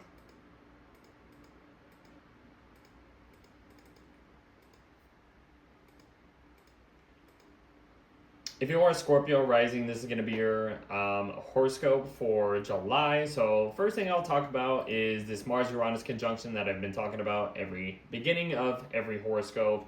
It's in your 8th house, so I mean there's some type of maybe disruption, or maybe you need to step outside of your comfort zone when it comes to, you know, borrowing shared resources from other people, or going outside of your comfort zone to really merge your your goals with a partner. This can be about, you know, wanting to, you know, inherit some type of, you know, just more resources, or helping your like financial situation when it comes to like paying off debt. You do something unexpectedly and it really kind of improves your debt situation. This would just be, I would just think like if you really want to like improve like some type of relationship contracts, this could really help your, you know, this can benefit that, even if you have to disrupt some situation, some old pattern, in order to, you know, get the most out of this. You and a partner, you know, do something unexpected, something crazy, something like unexpected, you go up and beyond or whatever, and you're like, this is the only way to really get the most out of this. Or there's some type of thing that you cut off when it comes to, like, I don't know, a relationship, the way you are becoming intimate with some people. Some psychological connection could either improve this energy, or it could really like disrupt, like, I don't need that anymore, I want to do this. Or I don't know, something situation with shared resources, financial contracts, intimate with other people, being intimate with other people, death related situations, kind of refreshing and getting rid of some type of way of relying on other people. But this would be, I would feel like, I guess that's a good explanation of like kind of stepping outside of your comfort zone of, you know, the way you used to rely on other people, but then you do something else and it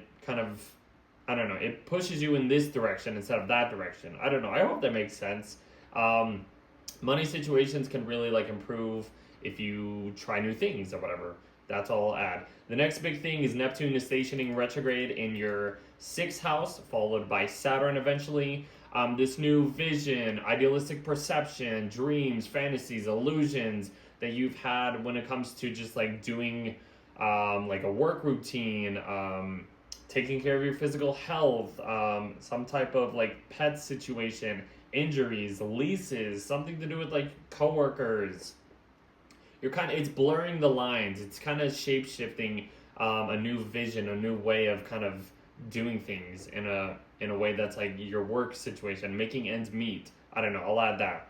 After that, Venus goes into Virgo, into your 11th house. So, and she goes over the South Node. So, I mean, even though she's entering your 11th house of like Virgo, of like friendships, groups, opportunities, lifelong goals, dreams, and stuff like that, there's something that you might need to get rid of, having Venus pass over the South Node. And like maybe there's a friendship that you really don't need anymore. And this is kind of the situation where you cut them off. You're like, you know what, we're done. You know, let's just kind of go our separate ways in a way. That's what I would say.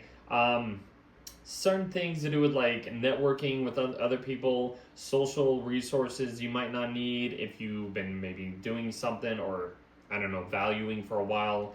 You're just really changing up the way you value working with people, or working with groups of people that can improve your lifelong goals. That's what I will say, I think. I hope that makes sense.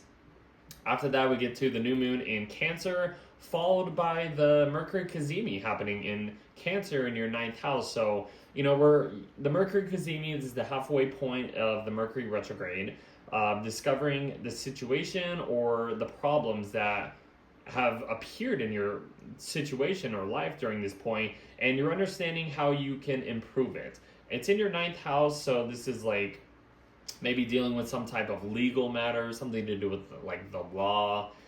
You end up figuring like how you can improve this situation, something to do with like traveling or learning some foreign language, raising your perspectives of like some higher learning educational things. You're discovering, you know, certain informations that you might have missed the first time around or something, and you're like, oh, okay, that's what I need to know in order to move forward or something. If you are trying to, do some educational things towards a career path, this will be a great point to like really understand like where you can go next. In a way, new moon in Cancer adding another layer of just like softening, taking care of like this nurturing side, nurturing perspective of how to improve your life in general, I would think. Yeah, that's what I would think of. Like, let's see what else. I think that's a good explanation. Let's see. After that, we get into Leo season. So the sun enters Leo alongside Jupiter. Let me just do this real quick. So Leo season is here on top of the sun being on Jupiter. It's in your 10th house. So this is like something, not only is Jupiter in your 10th house providing, growth, abundance, new belief systems when it comes to a career situation, your public view, your public life, how people are viewing you, how you can like improve your responsibilities, benefit these actions that you take in the world, long-term goals, the way you are, I guess like your own authoritarian position can really be raised up in a more growth type of situation. I hope that made sense. Having the sun there basically is just putting that spotlight on what I just talked about. It's just the introduction of this Jupiter and Leo's transit basically. So a lot of like career stuff is just really going to be growing over this next year for you. So the next big thing is Mercury stationing direct. That's good. You're done with the whole Mercury retrograde situation. You can finally move forward and move on. So no more delays for the most part. That's a good thing. Next big thing is the North Node is entering your 4th house and the South Node is entering your 10th house. So ignore everything but the 2 nodes right here. Okay, this is perfect actually. The North Node entering your 4th house of Aquarius. This would give you the desire, the push, I want to go in this directional path. And it's entering your 4th house of like your living situation. How do you want to improve your foundation? How do you want to improve your home life? How can you, improve all this stuff? Like, how can you provide, like, this is going to bring a lot of technological advancements, progressions when it comes to your living situation. I don't know, maybe your living situation gets expanded in some type of way. It's Aquarius, it's about like groups of people. I don't know, maybe you move into a house with a bunch of people. I don't know. Something to do with like family situations can really like provide that energy boost of this storyline or whatever. I don't know. This can be really interesting. Maybe you move to a new house, a new area or some type of way. I don't know. Some situation could happen there. South Node in the 10th house is just really replenishing, releasing old reputations, old ways of like just your career life in general. It might feel a little draining in your public view, public life, but then a lot more things are probably improving in your, or will improve in your home situation or whatever. That's what I'll add there. So let me go back to, that's what I'll say there. And then basically after that, Saturn stations retrograde. So, the responsibilities, the roles that you have been introduced to when it comes to taking care of like a new way of making ends meet, servicing other people, trying to structure and build a more concrete routine for, I don't know, a work situation, organizing your like health, your physical wellness in some type of way. That could be another thing you might have to go back over to improve certain situations. That's what I'll say there. And then after that, we get to the full moon in Aquarius. Literally just adding the layer of what I just talked about of where you are going into when it comes to like the North Node in your 4th house, and just how just it's literally giving you a glimpse of the future. That's all I'll say, and I'll leave it at that. We'll see you in the next month, guys.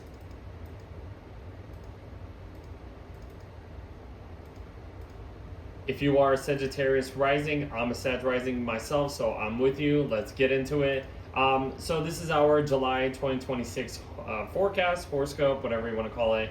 The first thing I've been talking about is this Mars-Uranus conjunction happening in our 7th house. So this is about relationships and kind of breaking old patterns. And when it comes to like working with other people or connecting with other people or some type of maybe business contract we just don't need anymore, or some type of situation that we've been doing kind of gives us a chance to break outside of this pattern or routine or something like that, like, or other people could really maybe help us get outside, step outside of our comfort zone or something. Like we've never tried this situation, and then you go out with a friend, or you like sign some contract during this time or something like that, and then it really breaks you outside of a comfort zone of this situation, and it can really go in any direction possible. So watch out for unexpected, confrontations with other people. That can be another situation happening. It's in our 7th house of relationships, so maybe other people kind of put something onto us that really like, whoa, I need to adjust this situation. I don't need that no more. I don't know. It could be a little explosive in some type of way. Next big thing is Neptune is stationing retrograde alongside Saturn eventually in our 5th house. So this new envision, idealistic perception, dreams, fantasies, illusions when it comes to our creative talents. And I feel like Neptune being out in our 5th house, we're kind of really discovering new ways of being creative and new ways of like finding inner, like, our talents or something like that.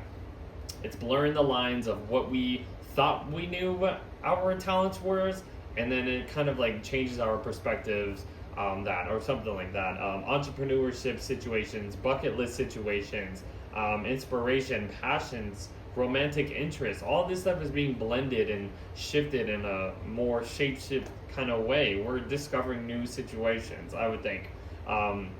That's what I would think of. Venus is going into our 10th house of Virgo, going over the South Node. That's the next big thing happening. So even if there's some type of situation when it comes to our career life, a reputation, something to do with the public view, we need to get rid of it, even if it feels kind of uncomfortable. And it probably was. It probably has been uncomfortable. I think I remember last time Venus went over the South Node in Virgo, and I felt drained as much as I could possibly be, and I was like, something needs to change here. And that's kind of like the whole situation. We're getting something brought up again. Do we need this? Probably don't. And we need to replenish this. We need to let go of this situation, this way of valuing in our career life or whatever, something like that. Then we get to the new moon in Cancer, followed along the Mercury Cazimi situation happening here in our 8th house. Shared resources, intimacy, psychological connections, debt situations, loans, inheritance, financial contracts.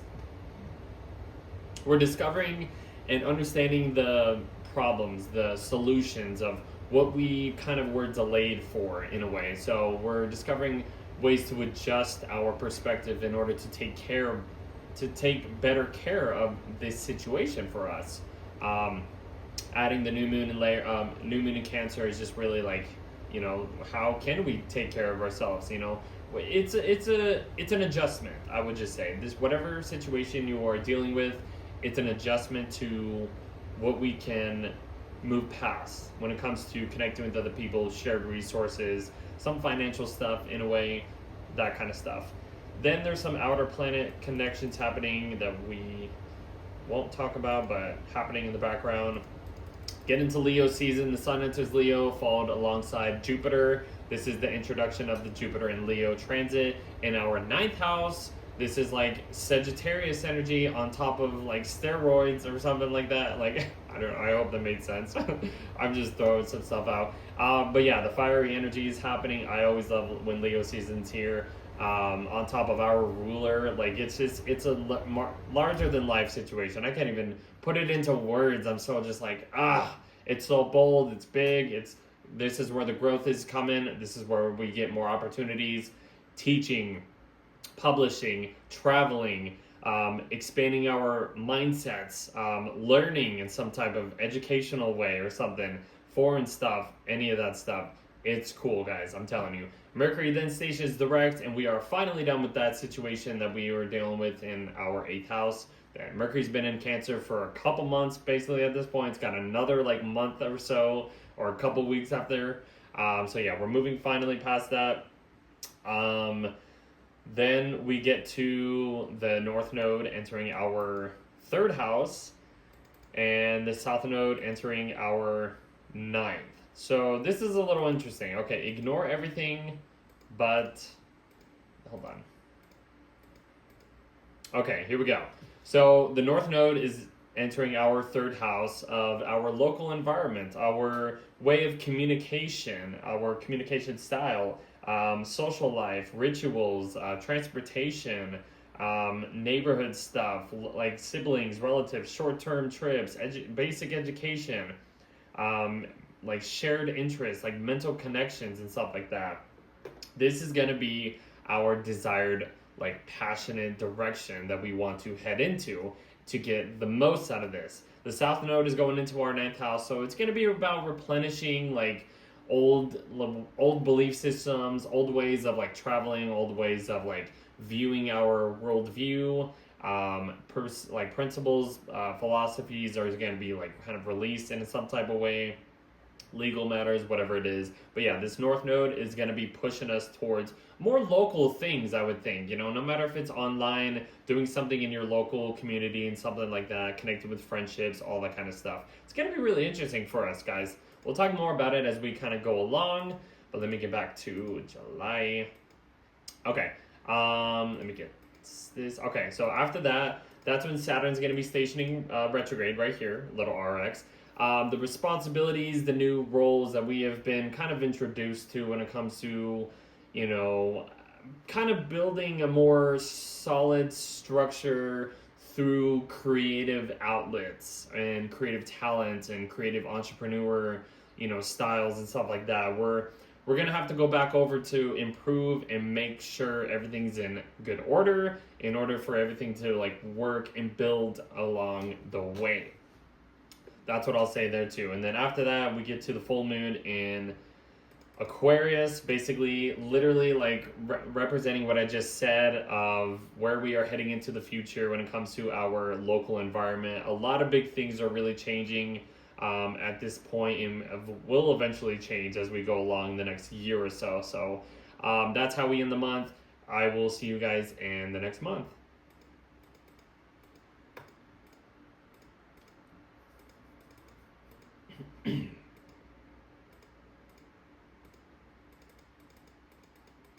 All right, if you are a Capricorn Rising, this is going to be your July horoscope. So the first thing happening, I've been talking about this Mars-Uranus conjunction happening right here. It's in your 6th house. So I would say, be careful in your daily work routines. There might be some type of I wouldn't say unexpected situation that could burst some physical thing, or you hurt yourself and then it's like, oh, I got to take care of this now, or just how you are operating, how you are servicing other people, how you are servicing yourself. You might have to step outside of your comfort zone or find some adjustments in order to, like, improve a certain situation when it comes to, like, making ends meet. You gotta do this to do this, and then it kind of just, you gotta do maybe a variety of things when it comes to just taking care of what you need to take care of. This could be an injury, like I said, something to do with, like, leases, your wellness, physical health, pets, hygiene, diet, organizing your stuff, whatever it is. That's kind of like how we begin the month. A lot of stuff happening for you. Neptune will station retrograde, followed alongside Saturn eventually. So new visions, idealistic perceptions when it comes to, like, your living situation, how you want to live. It's kind of being blurred. It's like, let's shapeshift the way we kind of can create our own personal foundation in a way. And having your ruler Saturn here is really kind of, you know, trying to help you build a solid foundation for your living situation, you know, in general. So that's kind of like the two little energies there that's happening at that point. Venus will enter Virgo, going over the South Node in your ninth house. So there's some type of situation that you might not need to get rid of when it comes to like belief systems, some type of like foreign religious, type of thing, like some type of like God, vision. Maybe you change your perspectives on, the universe, God, whatever you want to call it. Legal matters, you might have to maybe deal with some little thing, one little thing to just, I don't need this anymore. Like, we need to release this. I don't want to value this. This is going to be a little bit too picky. Something like that. I don't know. It could be anything, but just the way you are envisioning your world perspective on some type of thing, you might need to get rid of, something. Let's see. Okay, the next big thing is we are getting to the new moon in Cancer, followed along the Mercury Gazemian happening in your seventh house of Cancer. Some type of situation, solution, problem that may have been brought up to you when it comes to relationships, business contracts, some type of partnerships, marriage deals, commitments. You're trying to adjust to more nourishing protectiveness when it comes to relationships and connecting with other people, and like trying to build a solid foundation with you and other people, or how other people can help improve your life, or whatever is happening at this point. Information, data, facts, or whatever, something to do with the adjusting to more nourishing protectiveness. When it comes to this, having emotional conversations with some type of person can be a solution to this. A lot of outer planet stuff happening after that. And then we just get into Leo season. No, this is fine, I guess. Leo season happens, then it enters your 8th house, followed alongside Jupiter. Introduction of Jupiter in Leo, really just putting the spotlight on how you can embrace this growth, this abundance, new opportunities, this new belief systems when it comes to shared resources, partnering up with people and to build stronger contracts, like financial contracts and stuff like that. Physical intimacy, it's really just kind of putting the spotlight on that, maybe paying off some debt, or your debt might get a little bit increased having Jupiter here, but it could help. It could help your financial situation, kind of balance out your finances. That way you're not spending your money. You might have to, let me use a credit card for this stuff, or some type of loan or debt or whatever it is. That's what I would just say. But it's a really larger than life new feeling of adjusting to a certain situation when it comes to connecting with other people, merging your finances with another person, signing a new contract with some other person or company or whatever, that can really improve, money situations for the most part, basically, as plain as you can get it. Mercury will station direct in your 7th house. You're done with that. Whatever situations that you might have delayed, that has been delayed with relationships, connections, business contracts in general, you're coming to the end of that. You can finally move forward about that. After that, the North Node is going into Aquarius, which is going to be your 2nd house, and then the South Node is going to enter Leo in your 8th house. So let me just do this. Ignore everything but the North Node and South Node. Right, where's it at? Right here. Okay, so this would be Cap Rising. So, okay, this is what's kind of interesting. Even though I just kind of said, you might need to balance out, other people's, you need other people's resources to balance out your personal ownership in some type of way. This is going to be another layer of explaining this. So the North Node is going to enter your 2nd house, which is about your financial stuff, your ownership, your security. You're going to have this desired push, this desired feeling to go in this certain direction that can improve your security in general. Maybe finding, you're focusing on your priorities, you're focusing on certain possessions that you might want to grasp and, grasp on that to get the most out of this situation. South Node going into Leo, 8th house. It's just really releasing and replenishing this old ways of maybe using debt, using shared resources, connecting with other people. Like it's like, oh, I don't want to ask for any help. I can figure a way out on my own to improve my own like financial security in some type of way. Like eventually, once these nodes get into these two houses, so it's gonna be interesting. Kind of find your own way of earning something, your savings in some type of way. That's a really interesting thing to talk about. Okay, let me get back to this. And then your ruler, Saturn, will station retrograde right here. This is as far as Saturn's getting into your 4th house of Aries. So yeah, this is just going to be about, improving your foundation, trying to really find your footing, trying to build this new foundational ground when it comes to your domestic life and home situation and all that stuff.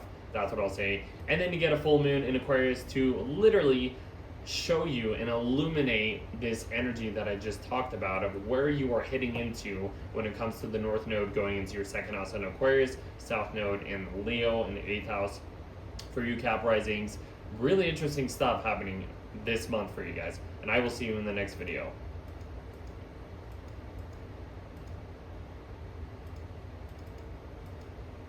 If you are Aquarius Rising, this is going to be your July horoscopes. Let's see. So the first thing happening is this Mars-Uranus situation happening in your 5th house.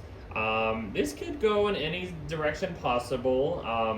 Mars-Uranus, can be unexpected, but this could help you maybe disrupt and break outside of a pattern, an old pattern that you might have, have been doing for many, many years. When it comes to your creative talents, you want to express some type of way, and you're trying to find a way to, get it out into the public. This will be the chance to really break outside of a comfort zone and just do it. Cut a certain pattern of routine that you've been doing. Try a new routine. Try something else. This can also be about, something to do with like children. Doing things with children that you didn't think was possible, and then it actually kind of changes your perspective on some situation. Dating, inspirational things, bucket lists, entrepreneur goals. These are the kind of things that will kind of break you outside of a pattern when it comes to whatever is happening for you guys. The next big thing is Neptune is stationing retrograde in your 3rd house.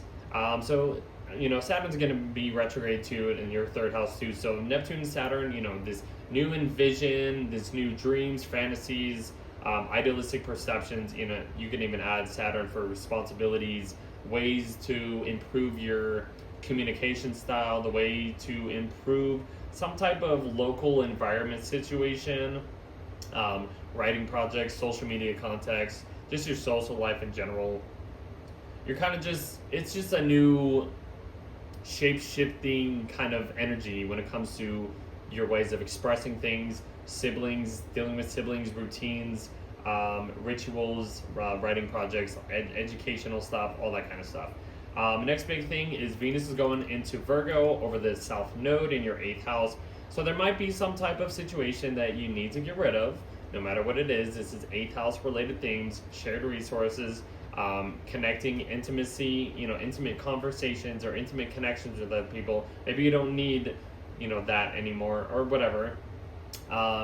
Death related situations, debt, loans, financial contracts. Maybe there's something that you don't need anymore. Get rid of that subscription if you don't really need it, if you don't use it too much, like something like that or whatever. Like the way you connect with other people and connect your finances with other people, the partner. You shape shift, you change your perspective on the situation. You don't need this anymore. I don't know. It could be anything. After that, we get to the new moon in Cancer, followed along the Mercury Cazimi happening in your 6th house. So there's maybe a situation when it comes to your work routine. You're trying to make ends meet. You've been trying to go back and forth with this Mercury retrograde, trying to figure out can I do this? How can this improve my, nourishing? How can I nourish myself by doing this, by making ends meet? Can this help myself? You're trying to go back and forth for some situation when it comes to like your wellness, like a physical health, you know, improvement. The new moon in Cancer basically is adding that improvement to you for whatever situation is happening. It's trying to soften it up. It's trying to bring you, it's trying to let you know, like, hey, you need to maybe take care of yourself. Are you getting enough water? Are you getting enough nutrients for you to operate like a better service way of like doing things? Something like that. That's what I was saying. Mercury Kazemi, you're finding out the solutions and the problems of what has been made you gone in circles in some type of way. So after that, there's some outer planet stuff happening, but then after that, we get to Leo season. Let me just adjust this chart real quick. Okay, so Leo season is here. The sun connects with Jupiter in your 7th house. Your 7th house is these relationships, these business contracts, the way you are partnering up with the other people are really going to be expanded, and there's some type of luck when it comes to this stuff. Like, you'll see it over time too, over this next year. I mean, even though the South Node is going to enter Leo, the North Node is going to enter Aquarius in your 1st house, there's going to be some type of like equal balance situation when it comes to like where the growth is at with these relationships, but also how you can, you know, present a better version of yourself. I would think having the North Node in your sign of Aquarius, that's kind of the next thing happening actually. But before we get there, Mercury is stationing direct. You're finally done with the whole delays and situations that was happening there. And then basically after that, we get to the North Node entering your 1st house of Aquarius and South Node entering your 7th house of Leo. So ignore everything for just a second. Let me just adjust this real quick. All right, here we go. So the North Node is going to enter your sign of Aquarius, 1st house. And then the South Node is going to enter your 7th house of Leo. So the North Node, you know, like I said, is just going to be this desired direction, this desired feeling that you are wanting to embrace your highest potential of what this is offering for you. And this is just, I would just say, it's literally raising the bar of who you are. How do you want to improve your life? How do you want to improve yourself? You know, your approach to life, your character. Maybe there's some type of attitude that you want to change, you know, in order to be a little bit more unique, inventive, innovative when it comes to just your personality in some type of way. And then the South Node being in your 7th house is really replenishing and releasing your relationship connections, business contracts, the way you are partnering up with other people. But for the most part, it's really finding some balance. It's finding some middle ground of how you can improve yourself, of how you can improve just anything, of just raising your own personal bar of just what you want to be. Who do you want to be? You know what I mean? That's kind of like the presentation of that. And then having the South Node in your 7th house of relationships can also just find some, like, you know, middle ground of like how you can balance this energy out in some type of way. It's you and other people in some type of way. Maybe you need these personal balancing connections with other people in order for you to, you know, other people can help you shoot towards personal goals, personal improvements in some type of way. Like, that's what I would say about that. I guess we can talk more about this along the way, but I just wanted to mention that. So it's a really exciting shift for all of you guys. Hold on, let me get back to, okay, here we go. And then after that, your ruler Saturn is stationing retrograde in your 3rd house of like, okay, now we need to improve our way of communicating. This mental, we have to be more mentally responsible in some type of way, disciplining our mentality, creating boundaries and disciplining stuff when it comes to like our local environment, building like, you know, stronger connections in our environment, stuff like that. Writing projects, transportation, make sure your car is in good shape in the most part. Yeah, like basically, yeah, and just kind of improving like your sibling connections and relatives and connections, all that stuff, whatever. That's all I'll say. And then we get to the full moon in your sign of Aquarius, is literally just illuminating what I just said. This is where you're going to get some type of like another information, another, clarification, whatever it is, whatever is illuminating for you during this time, you're going to be like, okay, this is where I'm heading into. This is what I need to do to improve or to embrace this higher perspective, this higher thing that's happening for me over time. So it's really exciting, honestly. That's it. I will see you in the next month, guys.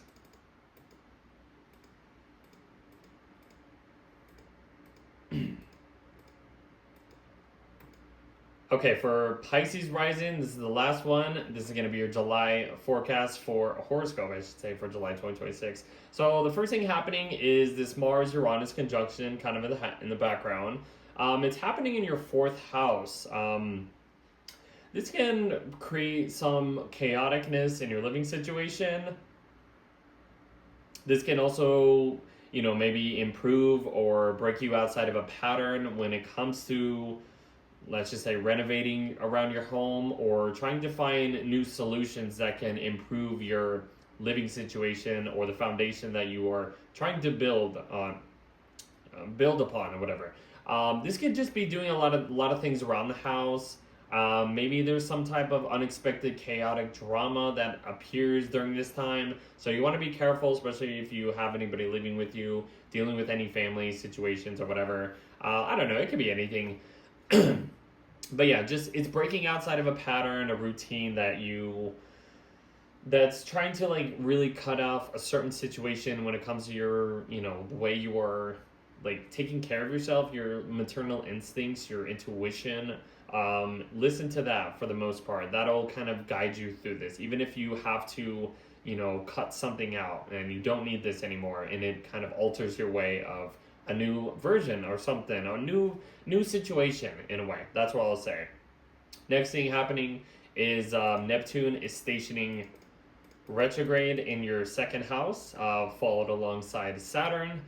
So this new vision, idealistic perception, dreams, illusions, fantasies, when it comes to your financial ownership, your security in general, how can you, Neptune is blurring the lines. It's shape-shifting this new way of possessing certain things or whatever. You didn't think you could get this material, this certain item or whatever, or this certain, you're improving your savings in some type of way. You're trying to be more creative in a way. I feel like there's a lot of creative sparks of what you are finding possible to improve your security, your wealth in general, finances, value, what you are valuing. It's really just shifting this new perspective of things. You didn't think you could value this, and then you end up doing it. You're like, wow, I actually value this. I think I can work with this. And this is going to be a long-term transit too, but shape-shifting new perspectives of finances and stuff like that. Having Saturn here too is really just, creating a stronger foundational way of building your savings or building your ownership in some type of way. That's kind of what's been happening for you guys. So next big thing, Venus is going into Virgo in your 7th house. And it goes over the South Node. So there's some type of relationship situation or the way you are, I guess, used to value a certain thing in a relationship, a contract, a commitment, an agreement. You need to let it go in some type of way, whatever situation it is. Even if it's something little, you need to adjust your perspectives with a partner. You need to let go of, I don't know, some situation or whatever, something that you used to value, something that can bring a lot more, possessional, I don't know, something to do with an agreement, with a partner. You need to maybe look at it, let it go, or change your perspective on a certain situation, a connection, a contract, whatever it is. That's kind of what this is happening at this point, having Venus going through your 7th house. So it can improve some type of relationship connections along the way, maybe. But there's just one little thing that you might need to look at, and you might need to let go of it. So that's what I'll say there. After that, we get to the Mercury Cazimi and the new moon in Cancer happening in your 5th house. So whatever situation you've been kind of going back over. Mercury's in retrograde, delays, trying to, catch up on old situations, go back over a certain situation that you had in mind.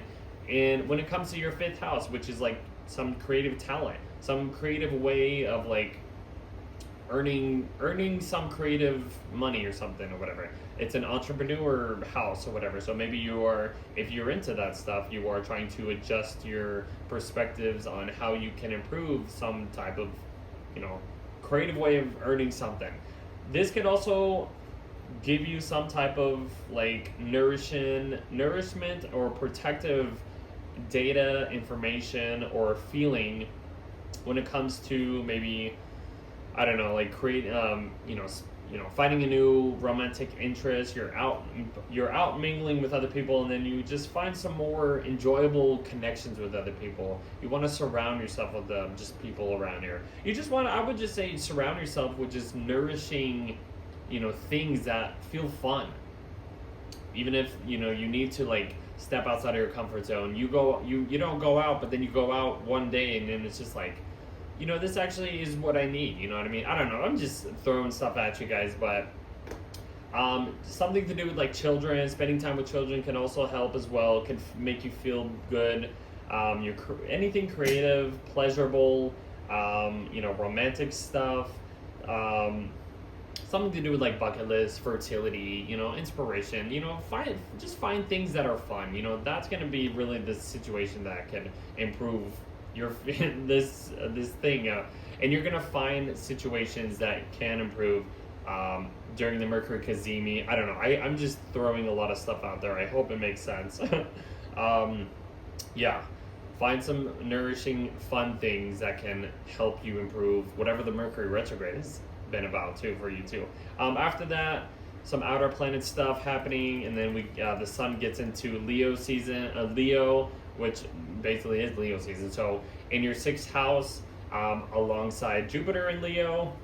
So I mean, let alone Jupiter in Leo bringing you like abundance, growth, luck, a new like belief perspective on, sixth house things, health issues or physical health. How can you improve that? A lot of health situations can be expanded, no matter if it's like an injury, some type of illness.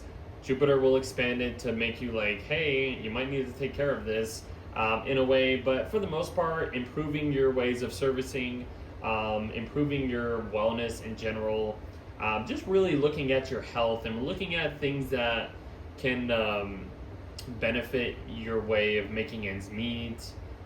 Trying like work situations, working with a coworker can really it can eventually help, I would think. So, and that's just what the sun is just really shining a light on. After that, Mercury stations direct. You're done with that. Now you're fine. You can finally move past whatever situation that you had to go back over. Maybe adjust certain things about your creativity, your creative talents, what's enjoyable for you, something like that. After that, that's when we get the North Node entering your 12th house of Aquarius, and then the South Node is going to enter your 6th house of Leo. So ignore everything else except, hold on, let me go back here. Okay, right here.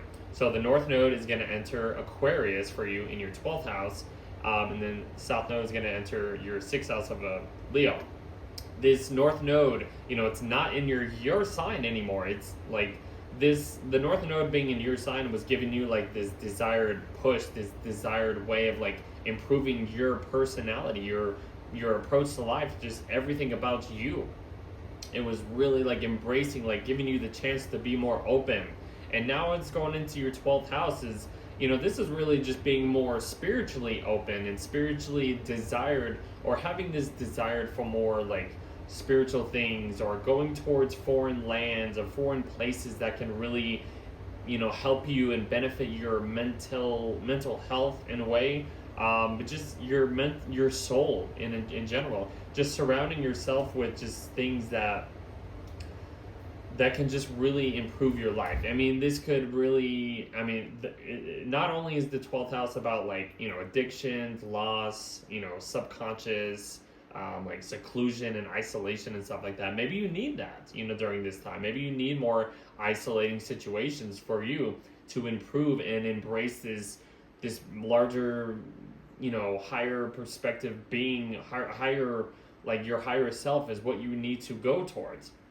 The South Node being in Leo in your 6th house is replenishing old ways of like servicing and old ways of taking care of your physical health and stuff like that, letting that go, but also finding some type of balance, even though that can help you, like if you don't, worry about, or you let go of an old way of servicing, old way of organizing your physical life or making ends meet, you're like, what, I need to let go of that or not focus on that as much and go towards, let go and let God, basically. Let the universe guide you and stuff like that. That's the best situation and best way of explaining this situation for you guys. So let go and let God. That's all I'll say. That's all I'll leave you with. We'll talk more about that eventually. Okay, hold on. Let me get back to... okay, and then basically the next thing is Saturn stationing retrograde, whatever. This is as far as, Saturn's getting into your 2nd house of Aries. I can't even talk. Improve your financial stuff, improve your security, improve ways to have a really solid, secure, ownership and stuff like that. Like really put in the work and do stuff that can really improve, some type of just some personal support for you. How can you improve anything that you need to support for yourself, your ownership and priorities and possessions and values and stuff like that. And then after that, the last thing is the full moon in Aquarius, which is literally just will give you the illumination of what I just talked about, of where you are going, letting go, letting God, discovering new, foreign lands that can improve your mental health, and discovering spiritual mechanisms that can really that give you the desire to to live life in a way. I don't know. Even if there is a lot of loss or some type of loss situation happening during this point, I think it'll really benefit you if you just have more faith, which Pisces is pretty good at doing. It's a Jupiter ruled sign, so I think I will end it with that. So I'm really excited to get through July. I'm really excited that if you guys are still here and listen to the whole thing or whatever, thank you for listening. Just thank you for listening in general. Please like, share, subscribe. Follow me on all my socials, Instagram, Codifer. Follow me on Spotify, Codifer's Astrology. And stream these on Spotify. Follow me on Patreon. Support my Patreon, $10 a tier. Free members you can join as well. TikTok, I'm on TikTok once in a while. Codifer's Astrology. I don't know. I think that's about it. But yeah, that's July, guys. This month is really going to be the turning point when it comes to just where we are heading into the future. And July is a really, really important month. So I'm just really excited to get through July. I can't wait to you guys, see this. And yeah, so I really hope everything turns out for the best for all of us, of whatever situation that I was talking about. So I think that's what I'll leave you at. I will see you when we get to August. That's another big month, and I can't wait to talk about that, guys. We'll see you then.